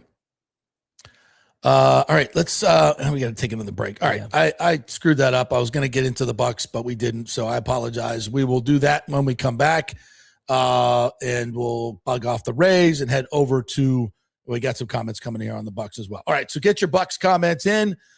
We got some sound for you. We will hear from Todd Bowles on Keontae Scott, on Bain. We got some Bain video. When I saw this video, I just came out of my seat. I did. I did it. I never got so excited about practice video, but I love this stuff. All right, so we'll do the Bucs when we come back. We are brought to you by the great folks at Third Generation Plumbing and AC. It's getting into that time of year, folks, where you're looking at peak efficiencies, and they will do that for you at thirdgenerationplumbing.com and AC. They work with American Standard Heating and Cooling. They have the best units, the most efficient units, the most economically viable units. You've got to get a American Standard Heating and Cooling unit, so you will not break down in the hot summers of Florida. thirdgenerationplumbing.com. We'll put it in for you. Great folks over there. Go to the website. Call them, schedule that maintenance agreement to 169. You'll come out twice a year to make sure your unit is working in peak condition. That's thirdgenerationplumbing.com. Back in 3. Well, the folks at Third Generation Plumbing and AC want to say thanks for making them so dadgum busy. Of course, advertising on your favorite Tampa Bay sports talk show helps, but it's their incredible customer service, honesty, and integrity that have earned them tons of 5-star reviews. And now you could be part of the team at Third Generation. Yes, they are so slammed, they need to hire more certified AC technicians and plumbers. It's a great family business to work for. My buddy John Rodriguez runs an old school family business since 1995. They pay well, give you all the holidays off, and they offer great benefits. No cold corporate atmosphere here. You're part of the family. If this sounds cool to you, call them and apply at 813-961-8024, or you can email your resume in at thirdgenerationplumbing.com. Just go to the website, you'll see the button, email them, or call them at 813-961-8024. And don't forget about the $169 yearly maintenance special. It's a no-brainer, guys.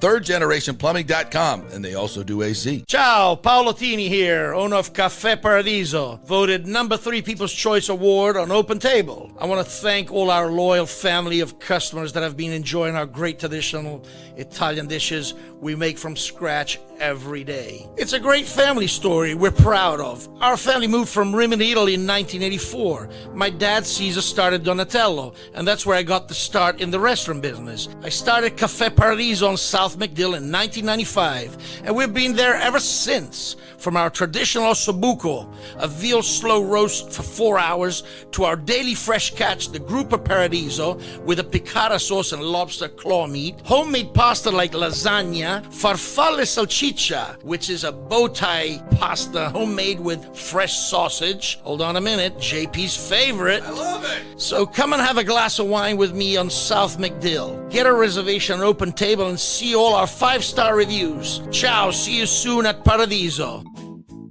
Sports fans, it's time to gear up. Head to fanstreamsports.com and check out our brand new merchandise store. We're talking bold t-shirts, 3/4 zips, hoodies, hats, mugs, and more. Everything you need to rep your favorite shows and your favorite crew. Whether you're rolling with the JP Peterson Show in Tampa Bay, From the Rough in Dallas, the Tim May Show featuring Clay Hall, or the Jeff Thidoff Show in Ohio, or any of our Fanstream Sports original programming, we've got the perfect look for game day and every day. So don't wait. fanstreamsports.com. Click merch and grab your gear now. Wear the stream, live the stream, fanstreamsports.com. Welcome to Kingmakers, home of the JP Peterson Show studio and Tampa's premier business networking and social club for members only. By day, it's an exclusive, vibrant co-working space with a stylish conference room, focus rooms, a full production studio, and an in-house marketing team. And by night, Kingmakers transforms into a sports-centric social hub with a full sports bar, golf simulator,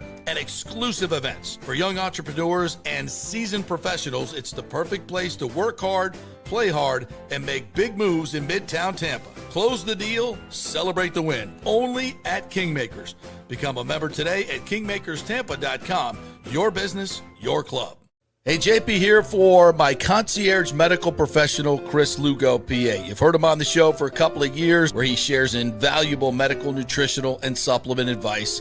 With Chris, it's like having a medical provider as your best friend. What I love about this concierge service is the convenience and support he offers. I can text or call him 24/7 with any questions or concerns, and he'll promptly call in a prescription if needed. No office visits or copays required. It gives me peace of mind knowing I have someone genuinely invested in my health, not just focused on insurance profits. And the best part, the Bay Area Modern Medical Center's personal concierge service is more affordable than you might think. Don't let insurance companies dictate your health care. Take control of your health and wellness today. Visit BAMMC.com for more information and to schedule your initial free consultation. Empower yourself and take charge of your personal health with BAMMC.com. Let's go. Right now. Back to the show on FanStream Sports.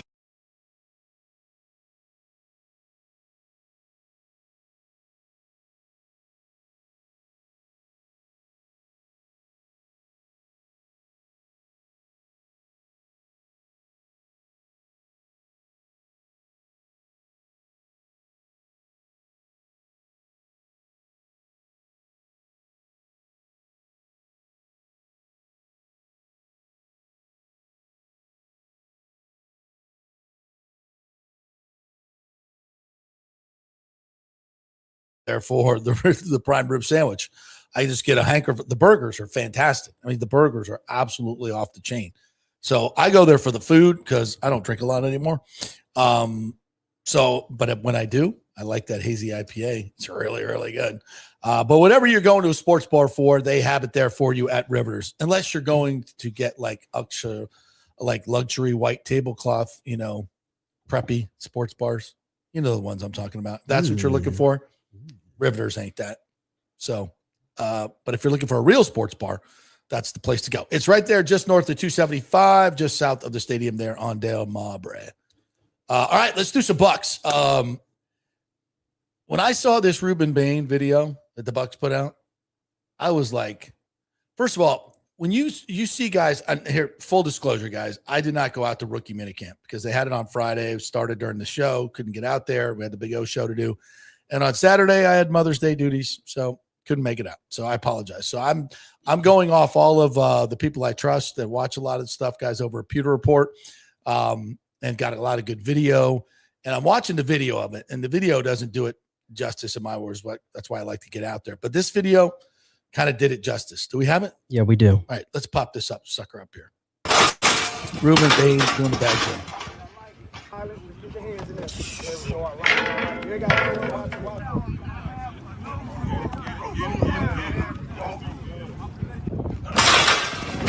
Damn.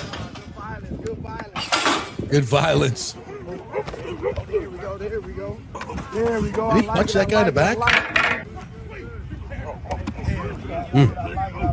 like it.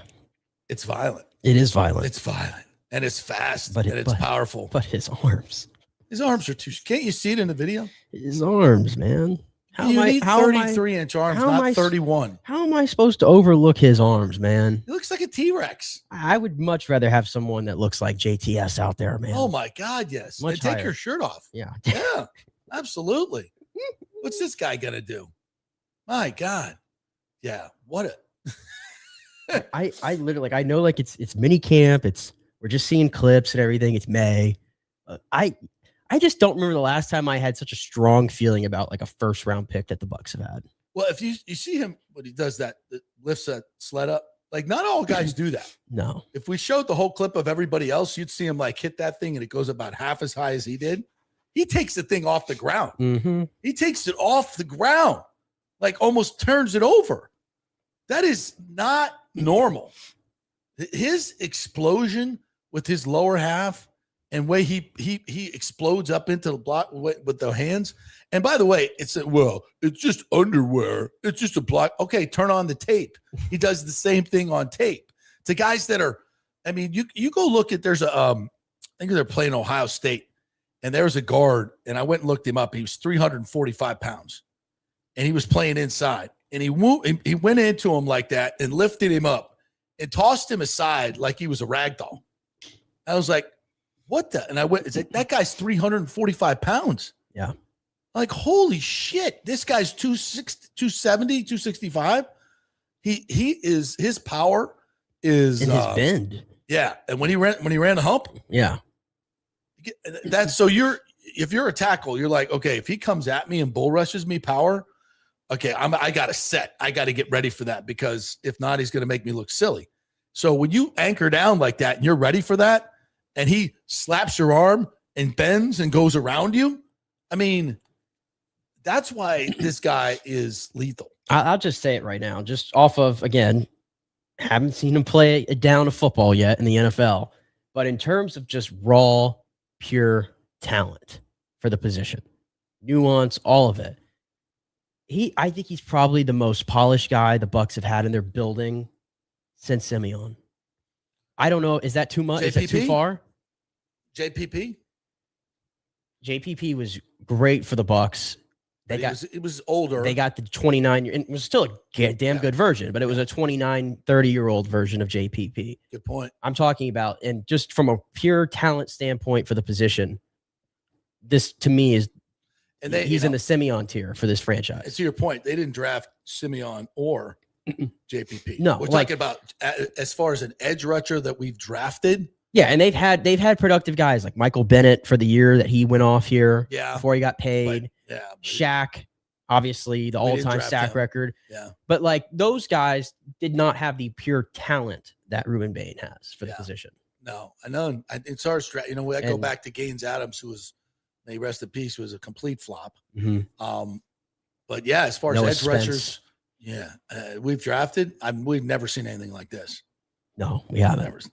We haven't. And this pick could pay dividends, honestly. The same way, like it almost reminds me of Tristan Wirfs in 2020. Tristan Wirfs was the fourth tackle off the board. I know.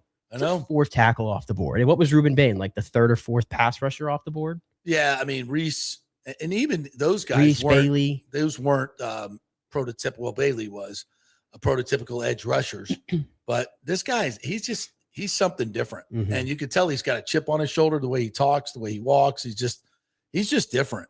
He is so exactly what this team needed. Yes, on so many levels. And listening to his interviews, the guy is serious. He's also very. He's already making a difference in his community. He went back to his high school and redid a bunch of their equipment and gear and facilities. We say, he has a character issue. It's really positive. It's an issue that you should take into consideration. It's super positive. So listen, if other teams thought that he was a character risk and his arms were too short, thank God. Thank you, Miami Dolphins. Literally. Thank you, Miami Dolphins. How the fuck Miami passed on this guy? It is so perfect in his own backyard. And they needed an edge rusher. They needed anything with juice they needed. How the hell did they pass on him? I put that up on Twitter, and their Dolphin fans filled up they're like, yeah, I don't know. This is the dumbest thing. And for the player they took, he's going to be a good player. Is he? I think. I don't know. They took the guard from Penn State, right? No, they took Caden Proctor, the tackle from Alabama. Who like his weight is fluctuating, effort, all that stuff is always a question mark. Developmental guy. Take him at 12. If it hits, it's a home run, but it has a big time bust potential too. Yeah. In lieu of passing over him and Caleb Downs, because they did that too, because they traded out of that pick. That's Miami's issue, but it's the Bucs' gain. It's safe, in my opinion, like, again, for right where we stand right now, not seeing this guy play, I think it saved the entire offseason for the Bucs landing him. It saved everything. Well, we're not talking about Todd Bowles anymore. Well, Bucs basement is. He's still lingering in the front of my mind. He's still there. Well, I do. I don't say this as a joke, but it's like if this guy's dropping in coverage 20% of the time, I don't know what the F we're doing. That's just stupid. Yeah. And in general, with everything the Bucs have done this offseason and the personnel that Todd has there, it's like we've been saying, there's no excuses now, right? There's no excuses for why this should not be able to work. I almost feel like the Bucs, it would be in their best interest. Like, I'd like to see them throw some dime packages out there. I've been thinking about this personnel in particular, and we talk about Parrish, Tyke, Winfield. Keontae Scott. Keontae Scott, yeah. All these guys who do really good work inside the box and all make plays, near the line of scrimmage. Like, I want those guys all out there as much as possible. Well, they're talking about that. And linebacker is a position that you just don't really have. You got a lot of unknowns at that position. Yeah. Not a lot of depth. Go dime, man. Put 5 or 6 of them out there. If you don't have linebackers that can cover, put Keontae Scott out. Just leave one out there. When they drafted him, he's 5'11", he's almost 6 foot, 210, 215. He's built. He's a badass. Rondé loves him. Loves his tape. He reminds me of like Rondé Light, like this play style. Or Rondé Heavy. Yeah. He's just a lot bigger than Rondé. So he can do those things. Get athletes on the field that bring power and violence, nastiness. Get them on the field. Defense has become kind of positionless anyway, hasn't it? It's at this point, do we run a 3-4? Do we run a 4-3? Do we do dime? And put guys out there. I just want the best players on the field. Match them up. Put guys out there and match up. Because listen, if they're running 4 wide all game long, I don't want 2 big linebackers out there. Trotter should not be on the field. Yeah. If they're going 4, even if they're going 3 wide, unless you got a downhill running football team, then Trotters, and people are all freaking out about, Trotter's a whiff. I'm like, first of all, let's pump the brakes on that. Guys played 2 years of college football. There's a lot. I'm not saying he's going to be great, but I cannot make it an educated argument that he's going to be a bust. I would say this his coverage ability, which we talked a lot about. There are numbers of support that the second half of his season at Missouri, he actually took big gains in that department. And the thing with Trotter too, a lot of guys just are not good in coverage because they don't turn well. They don't have the athletic ability. Looking at you, Servas.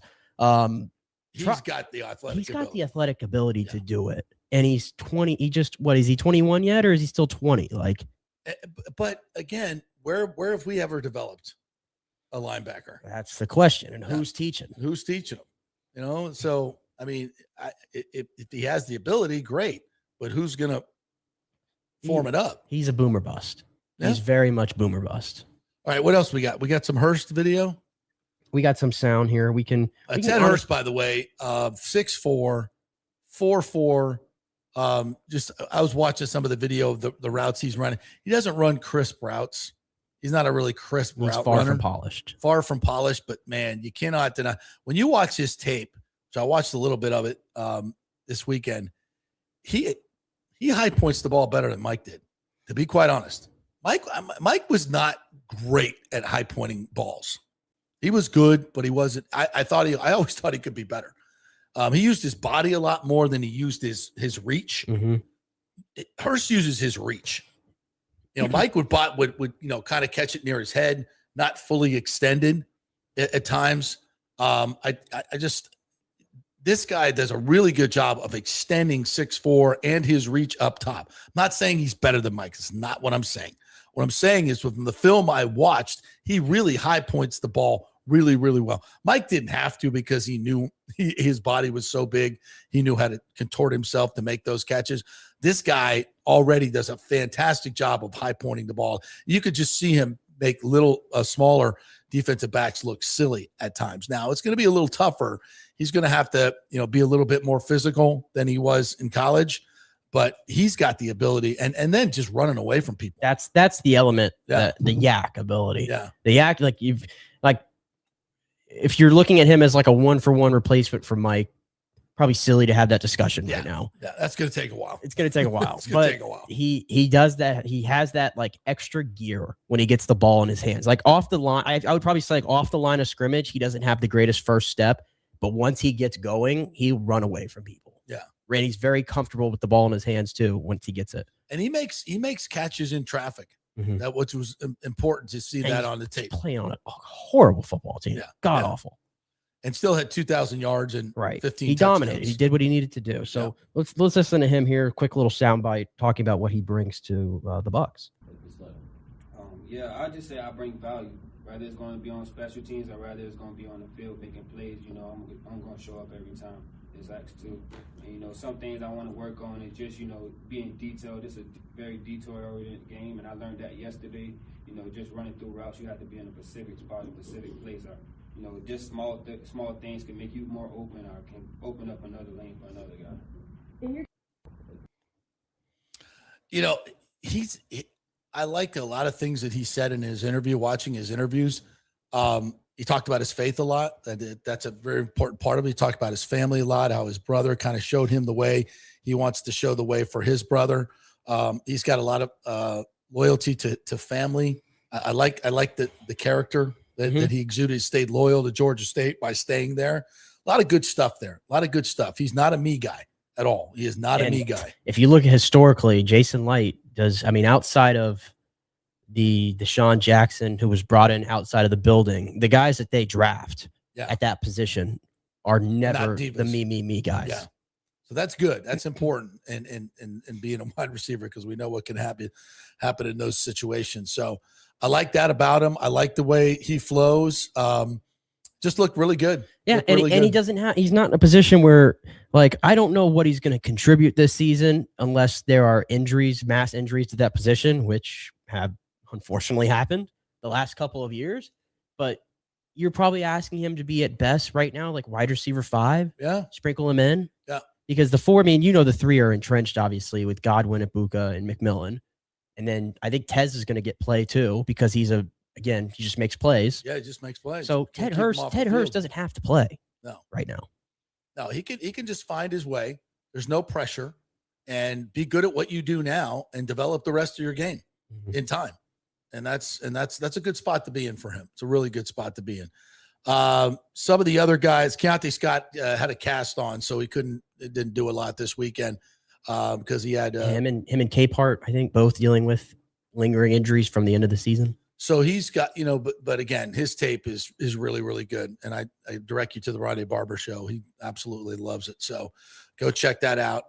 He did some interviews, loved what he's, just bringing Bain and him together. It's just, there's just some, I don't know. It's not Sapp and Brooks. We're not saying that, but it's just got a little feeling of it. It just does. It just like they're good friends. They're like-minded. They're both very edgy players, physical players, nasty players. They've been well schooled at UM. They're winners. I just like it. There's just a feeling of two guys that I think are going to start here for a long time and bring a lot to this defense. I just love that. Yes, Capehart didn't do much.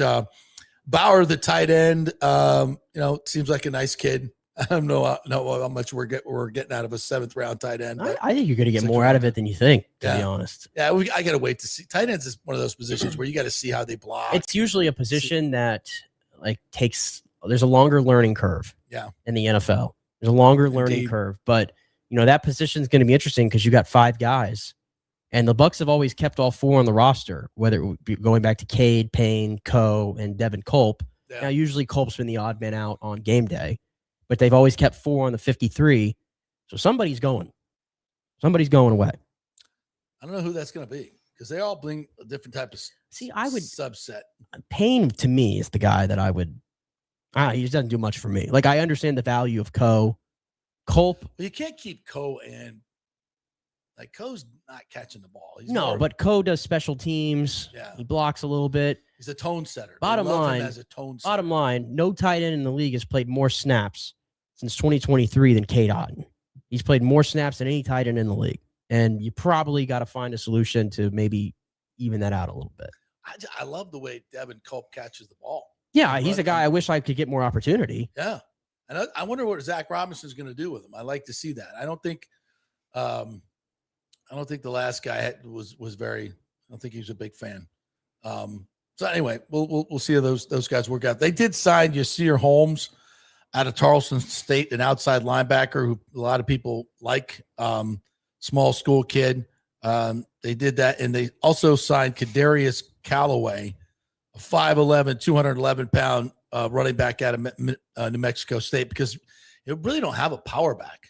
They, Gainwell's 5'9", Bucky 5'9", and they're slider guys. Yeah. How many short yardage situations last year? Sean Tucker just could not get push. Yeah, Sean Tucker is pretty good in those situations, though. So I don't know. I think we're fine at running back. I have no problem with running back, but it's a couple other guys that were added. All right. Let's take one more break, and then we'll come back and we'll finish it up with comments and some other little tidbits that we have to get to. All you guys have some good stuff in here on the Bucs. I want to get to those comments. Quick break. We're brought to you by the great folks at the Gold and Diamond Source. Hope you got that gift card match last week for Mother's Day.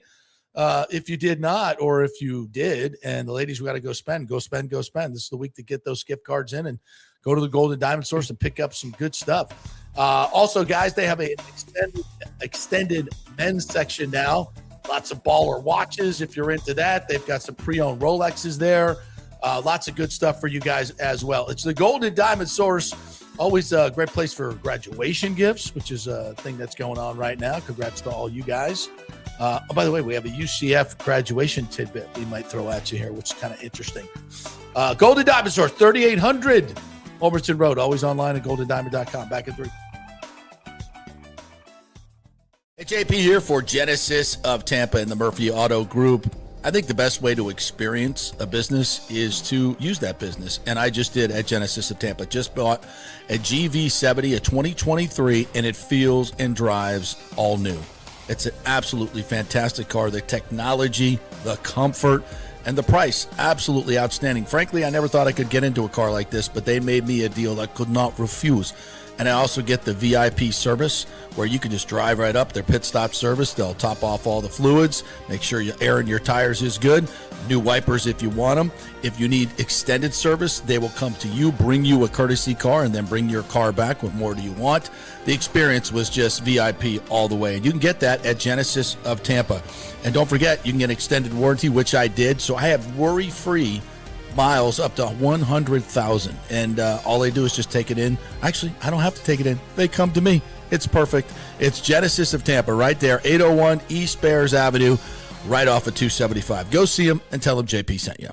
As the Rays enjoy being back in their Tropicana Field home this season that was ravaged by Hurricane Milton, Italiano Insurance wants to remind us all how important it is to be properly insured. 40% of you are underinsured. That can mean financial disaster. Let the experienced and friendly agents at Italiano shop your policies for the best price and the right coverage. Italiano saved me over $1,000 on our auto insurance last year, over $500 on our homeowners insurance. They can do the same for you. That's a grand slam. Might as well get a double play by adding flood insurance and business insurance to your portfolio.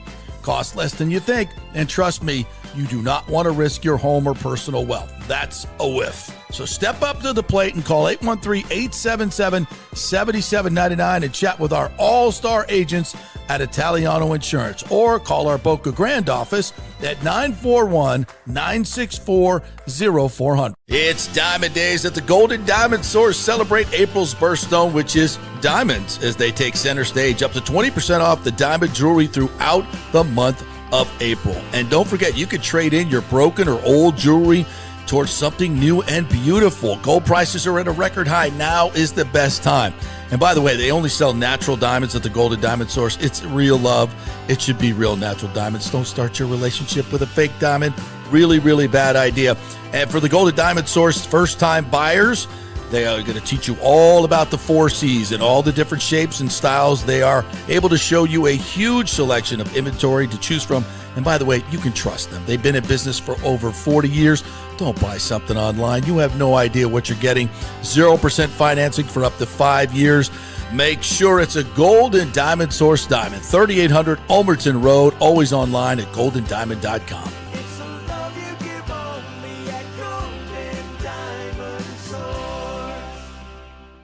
Hey guys, you already know that Riveters is the best sports bar in all of Tampa Bay, but now it gets even better for Rays baseball season. During all Rays games, check this out, $6 Tito's, $6 Jack, $6 margaritas, all during Rays games. Are you kidding me? And that's always a great pour from the great bartenders at Riveters. Great service, great food, everything is fresh, nothing is frozen. And let me tell you, if you want baseball and wings, you will not find any better than Riveters. Their sauces, like the blue cheese and the ranch and everything, is handmade, and the wings are big and they're perfect.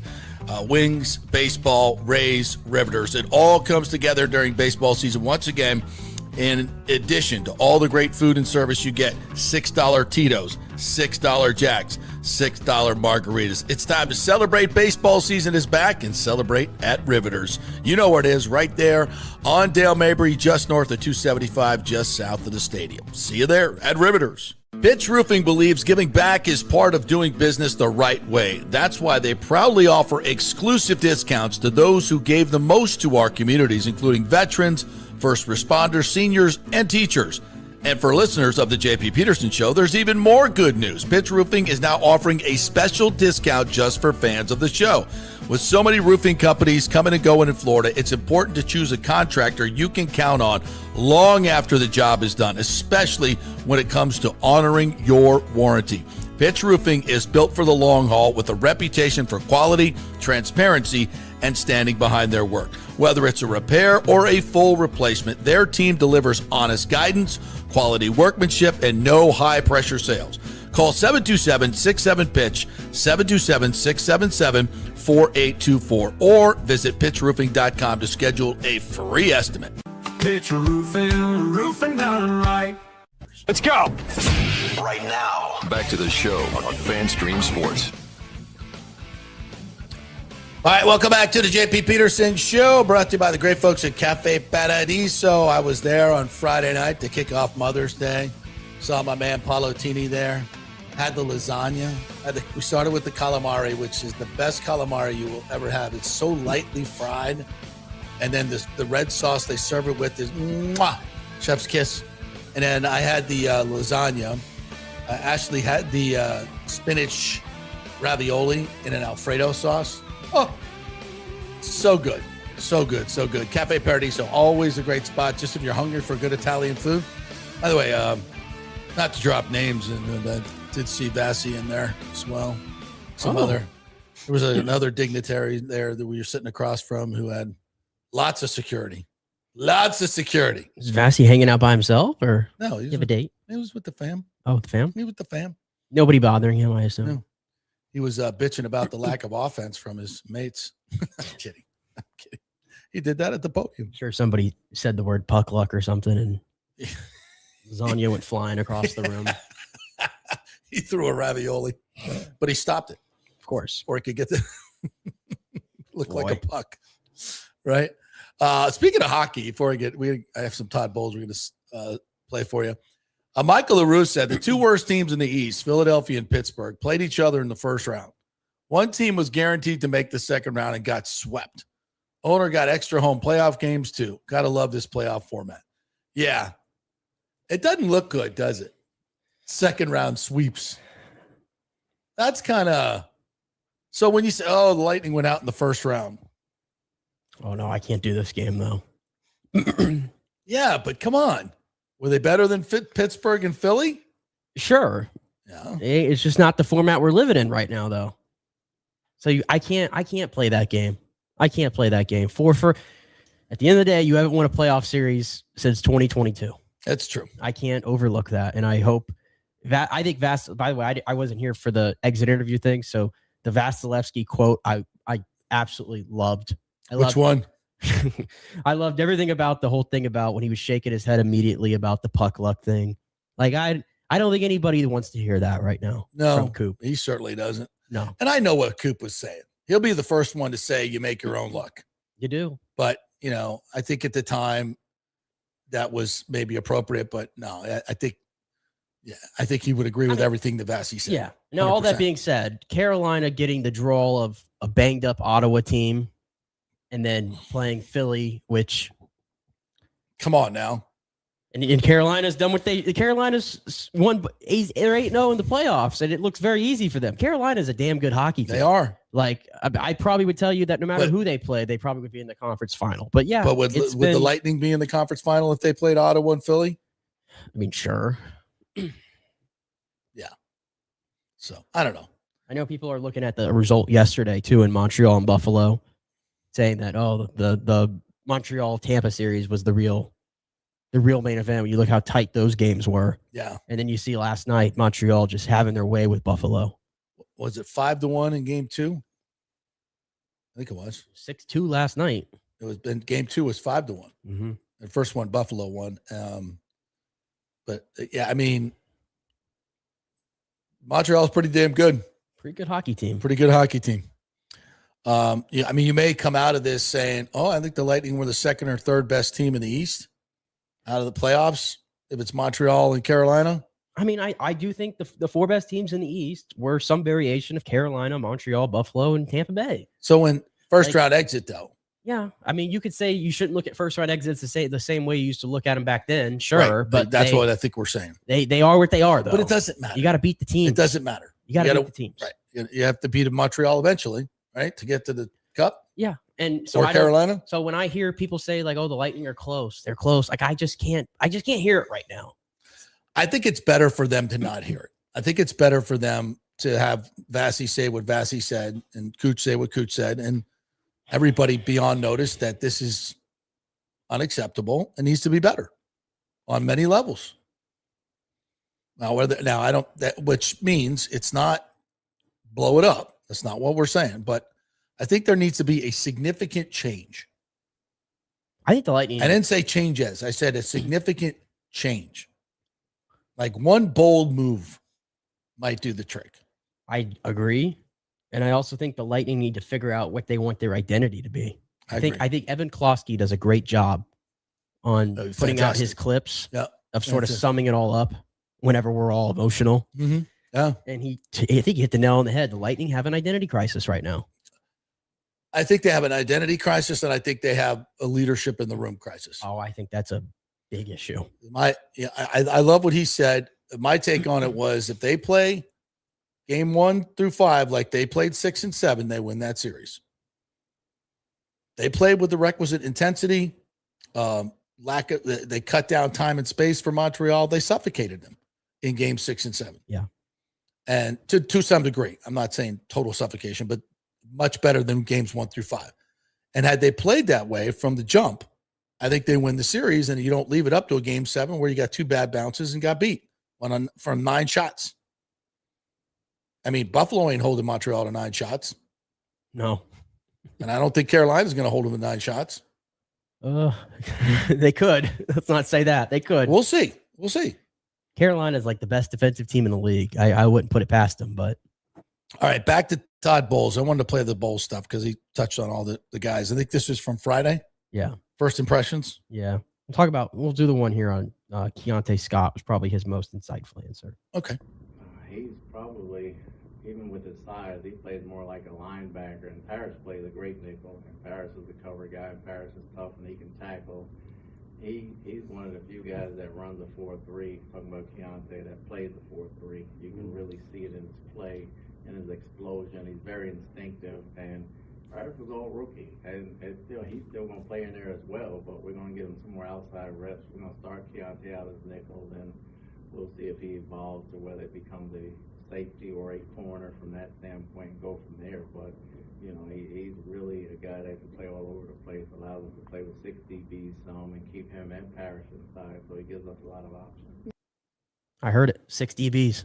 No, I listen, if you're talking about the best players being on the field, doing this off the cuff here. So Winfield, Ty Key, right? Parrish. Mm-hmm. Zion. He's got to be out there, yeah. Yeah. Zion's going to, I'm telling you, I think he's going to bounce back and have a good year. He just needs to be. Mentally, he's got to be more checked in. Yeah, and more aggressive. All right. And then the Gibbons, Anzalone. Mm-hmm. And then whoever's going to be your linebacker 2. I don't know if it's going to be Trotter to begin. It might be Voss. It might be somebody else. We'll see. Gosh, I can't do a Voss again. All right, so linebacker 2. But listen, that linebacker 2, that's where it could be Keontae. I think it needs to be. Right? Yeah. So let's put him in there. All right. And then you got Bain, Cansey, Vita. Yeah. And Yaya. Where's the hole? You can't screw that up, Todd. God, I hope everyone stays healthy. You can't screw that up. Well, you could. If those guys are confused and don't know where they're going, and thinking too much. I hope we get to see that. Let those guys lose. Let them eat. Let them eat. Yeah. Let them loose. I hope we get to see them on the same field at the same time, because as I said, hopefully there's no injuries, but you can't get away from the Kalijah discussion. And I'm telling you, Kalijah, I'm telling you, is the guy who makes it all work up front. He is. He just is. Like, go back to the when first. He plays, we play those good first defense. 2 games of the season last year were the best the Bucs looked on defense all year. That's right. Kalijah was out there. Because they got pressure with 4. Yeah. Imagine putting Bain in. If you can't get pressure with Bain, Cansey, Vita Vea, and Yaya, come on now. And with what the one thing Trotter does very well right now is he wins 1v1 up front and can get home. He's got legit pass rush to him. And yeah, that's true. And like you use him in different spots. But when he can get pressure with 4, then Todd doesn't have to mess around with some of the crazy schemes to create pressure. You can fall back into what has been an issue. Like, I think Rondé pointed it out last year, the year before. Like, the Bucs don't have a base defense they can just fall back into. Exactly. It's a great point. It's a great point. All right, any more from Todd? We could play Todd real quick, waxing poetic about Rueben Bain. All right. Looked like it was a mid-season form. Obviously, he's from Miami, so he's going to be practicing in the heat where a lot of the other guys are going to struggle to adjust to this weather. So it didn't bother him at all. He came in great shape, and he ran around well and kind of picked up some things very well. And Rick, right on cue, the midseason form said, Todd also said Bain is in midseason form, so he gave him the rest of the month off, walk through only in training camp. Well played. Well played. Thomas Casper says Bucs 90% back to Munich. And the first NFL game in Switzerland. So we're having schedule rumors pop out. It does seem like there's a possibility. I think I'm going to Germany if they go. Be in Munich. I'm going to freaking Germany if they go. I've never been to an overseas Bucs game. It's time to go, Nathan Elliott. You're paying my way. Let's go. I mean, that was the most, to me, that's the most, maybe I'm biased, but that game against the Seahawks was the most fun I've ever had watching one of those international, because I usually hate the international games. The Germans know how to do it. That was beautiful. Hofbrauhaus. It was beautiful. Yeah. And it's a beautiful country too. So I would welcome a game in Munich. That'd be cool. Let's get our negative taste of Bucs basement this morning. It says Trotter is not impressed in training camp. It's not training camp. It was 2 days, bro. It's rookie mini camp. From what people are saying, to the shock of no one, light second round pick since Whitfield on defensive stunk. Relax. As Chris Cole says, Trotter's still young and has a higher ceiling than J-Rod and Allen. I don't know. J-Rod, I'm a fan. I mean, J-Rod's the kind of guy, if you had him, you plug him in, you play him, and you know what you're getting. Yeah. All right. So I teased this UCF thing. So you have that handy? I do. I set it up. I do. This was the commencement speech this past weekend. I'm not sure who this speaker is, but doesn't matter. No, she was, she's trying to, I guess, I don't know. I would say trying to give inspiration to the new graduates. So you're coming in, you're doing the graduation speech, right? So you're trying to give them inspiration and hope for the future. And the world is your oyster. You've got a great education now. Go out and take the bull by the horns and get after it. Get after it, right? That's what this type of speech is supposed to be for. Yeah. And this is what you got. The rise of artificial intelligence is the next industrial revolution. Oh. Whoa. What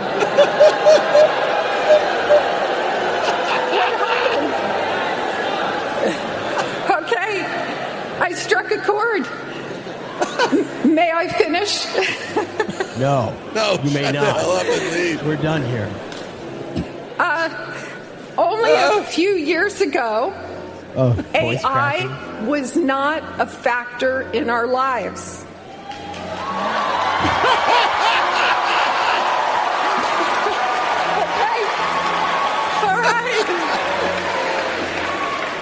Says the 10,000 graduates that got through school using ChatGPT to write their papers. Boy. I mean, let's be a little fair now. Students out there. But no, like you're doing a graduation speech and you want to bring up AI to a group that is graduating and all the jobs are going away because of AI. I I don't know exactly where she was headed tone with that. deaf a little bit. Yeah. Maybe a lot of it. I guess she's probably trying to make the case that it's going to create jobs. I haven't seen anybody make that case yet. I'm not seeing it, to be honest with you. Yeah, me neither. Not seeing it. Yeah, that's I'm trying to find some people with some wisdom that are explaining that, but I don't. I see like there might be some job creation, but the larger part is their job. I mean, look at all the layoffs everywhere, especially in media. Yeah, media it's been bad lately. Yeah, and that's the other thing. You guys are consuming a lot of AI media, which is basically just an amalgamation of probably at some point there's going to be one or two people actually doing the reporting, and everybody else is just going to be ripping that stuff off on the AI. I mean, that's basically what's going on now, almost for a lot of different situations. Yeah, and I feel bad. I think the people that also like I think it's content creation, probably in general, it just takes a hit. Like, because it's a skill. It's a skill to be able to be like a really good graphic designer and stuff of that nature. Yeah.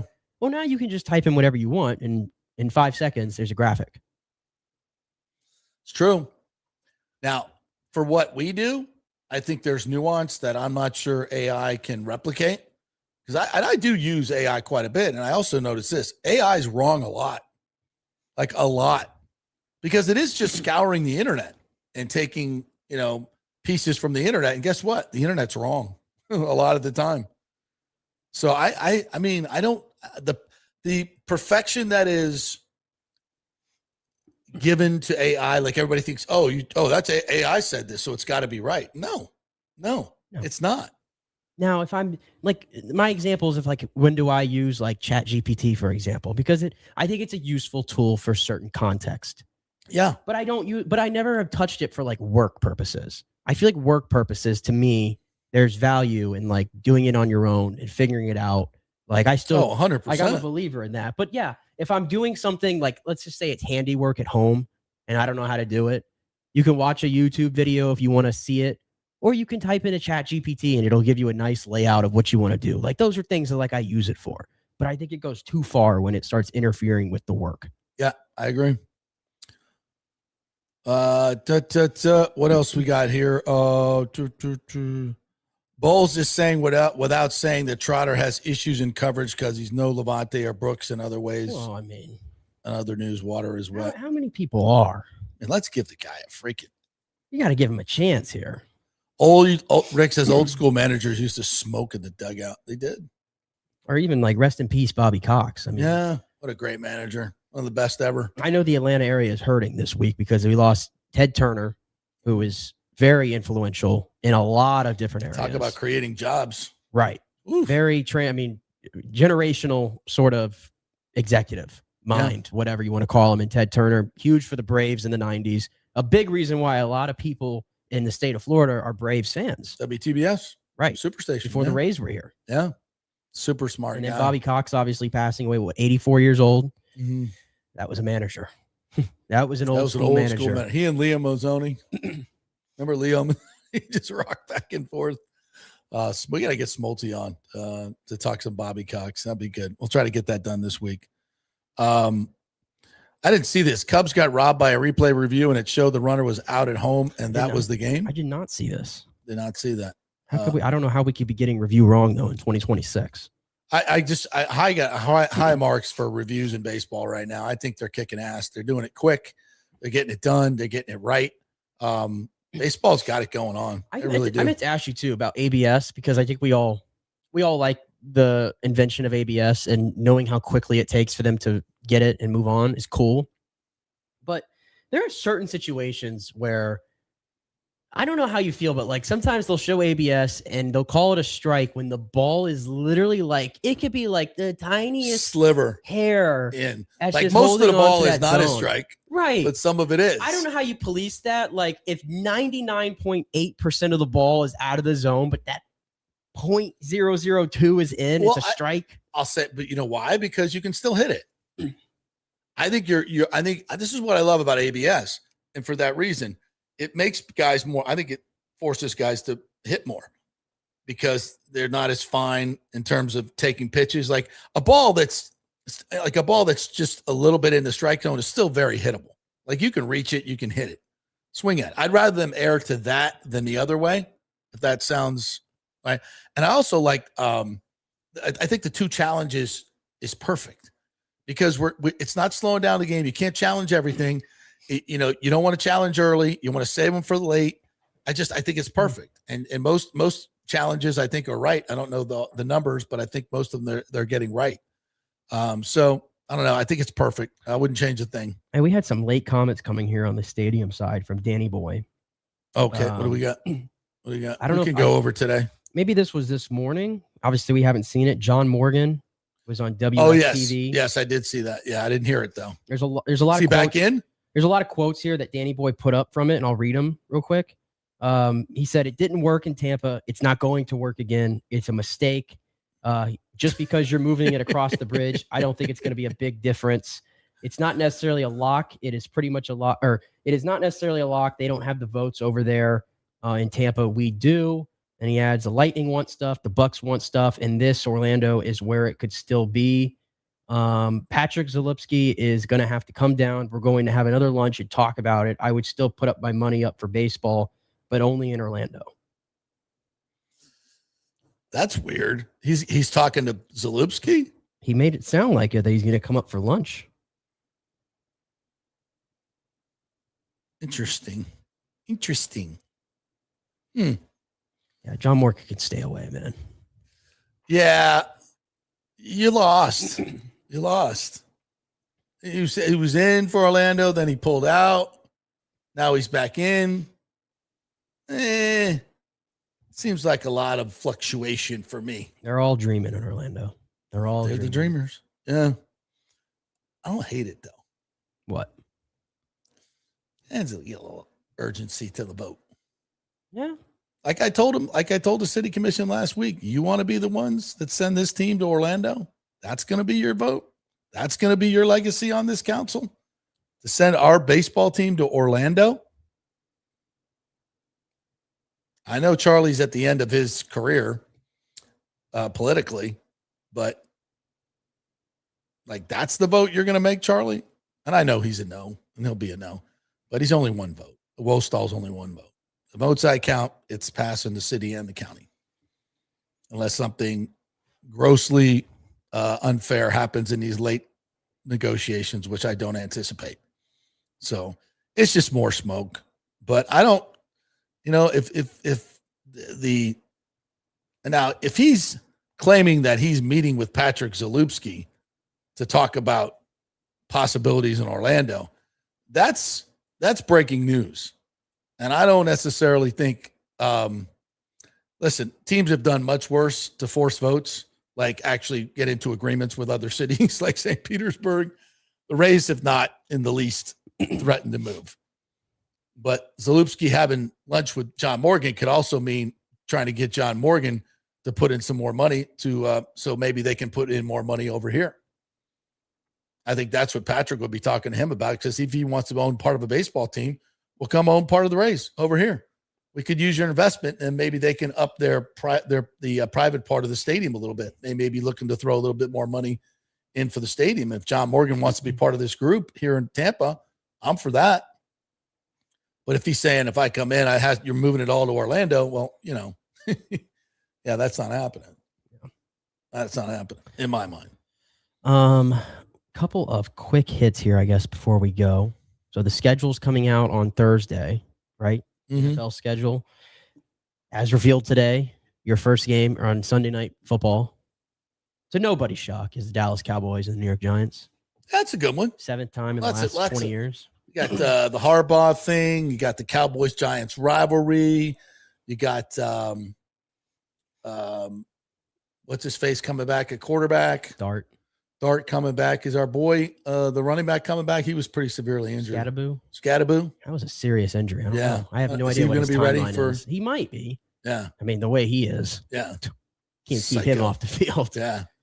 Yeah. So you got a lot of good storylines there. That's good. That's what it always is. The Cowboys are always going to be the Sunday night game. Bucs going back to Munich. I love that. We're going to have a game in Switzerland.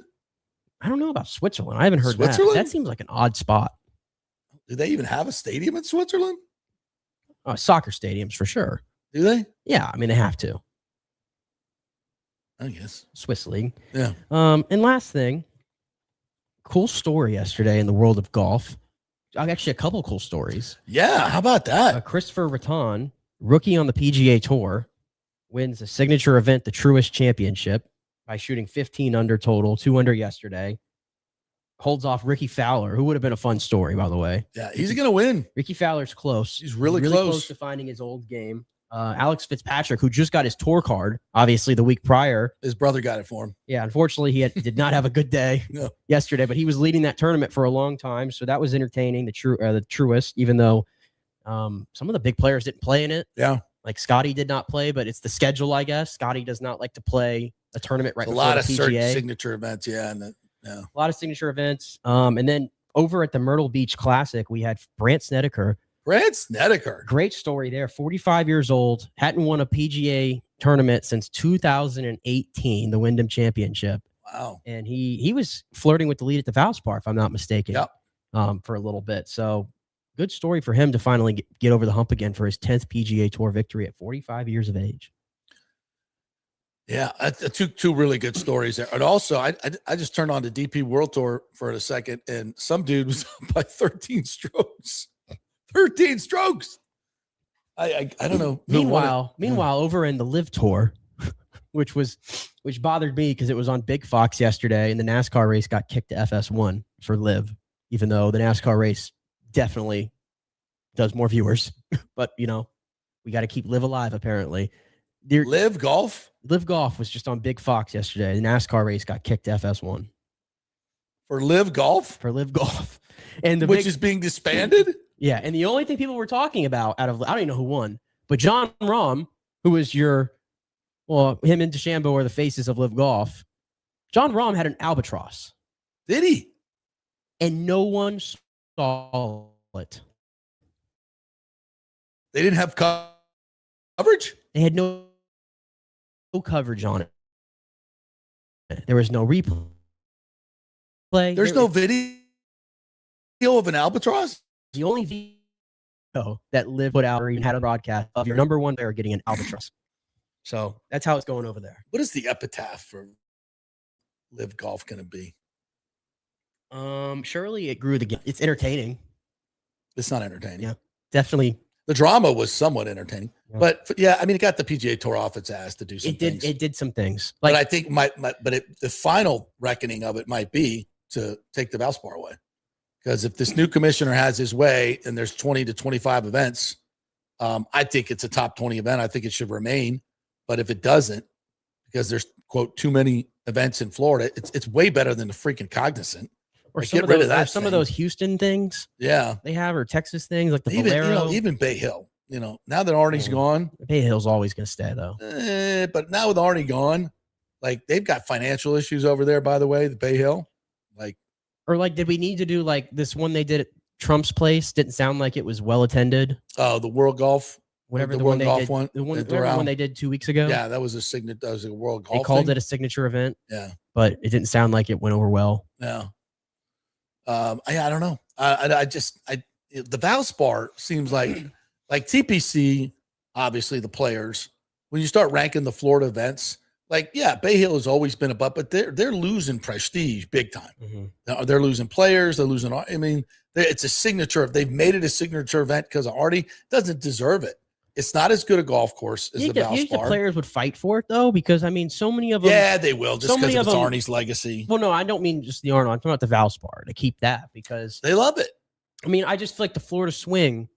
It's always, in March, and it's like a big part of the calendar. Well, if you're ranking, the Florida tournaments, it's no lower than 3. Right. The Cognizant is trash. It's trash. I mean, the Valspar is well above that. And so 3 tournaments seems, if you're going to go down to 22 events. Place is always jumping too. What Rondé and Amy Tracy have been able to do out there, they've transformed that tournament into a must-attend event. And the fields are great. If there wasn't, they've always screwed them in terms of the calendar, all the time. and they still put together tremendous fields. The players love the tournament. The caddies love the tournament, and that matters. Valspar's been a tremendous corporate partner of the PGA Tour, not just our area. So I think the work that they've done the past 5 years that Tracy and Rondé have done have elevated that tournament to what should be a signature event. I think it has every bit. I guess it's like, how many signature events do you want to have? I think they want to make them all signature events and just do away with the others. I don't know, but I just would hate to see that go. I think by far I would argue it's the second best tournament and I'm biased. I get it. But, when knowing some things that are going on with Bay Hill, it's not very financially on good footing. So that has to be considered. But is their sponsorship going away? Yeah, I know everybody's going a little crazy on this Zalewski to Orlando thing. And maybe Morgan may have just said that off the cuff because he's known to do things like that. So let's just calm down on that and before we do anything else. But like I said, he may be trying to bring him in to their group here in Tampa to get more money to invest. So don't think about it just being about Orlando. All right, we'll call it a day at that. Thank you guys for jumping in. Great comments as always. Nikki, great job there. Thanks to all our sponsors as well. Thanks to all you folks that are commenting. Don't forget all our social media. Please like and subscribe and share the show as much as you possibly can. We really good, off the charts, so thanks for doing that. We will be back tomorrow. Timmy will be joining me. More fun and frivolity. I think we'll have Scott Reynolds on tomorrow from the Pewter Report. So we'll see you then.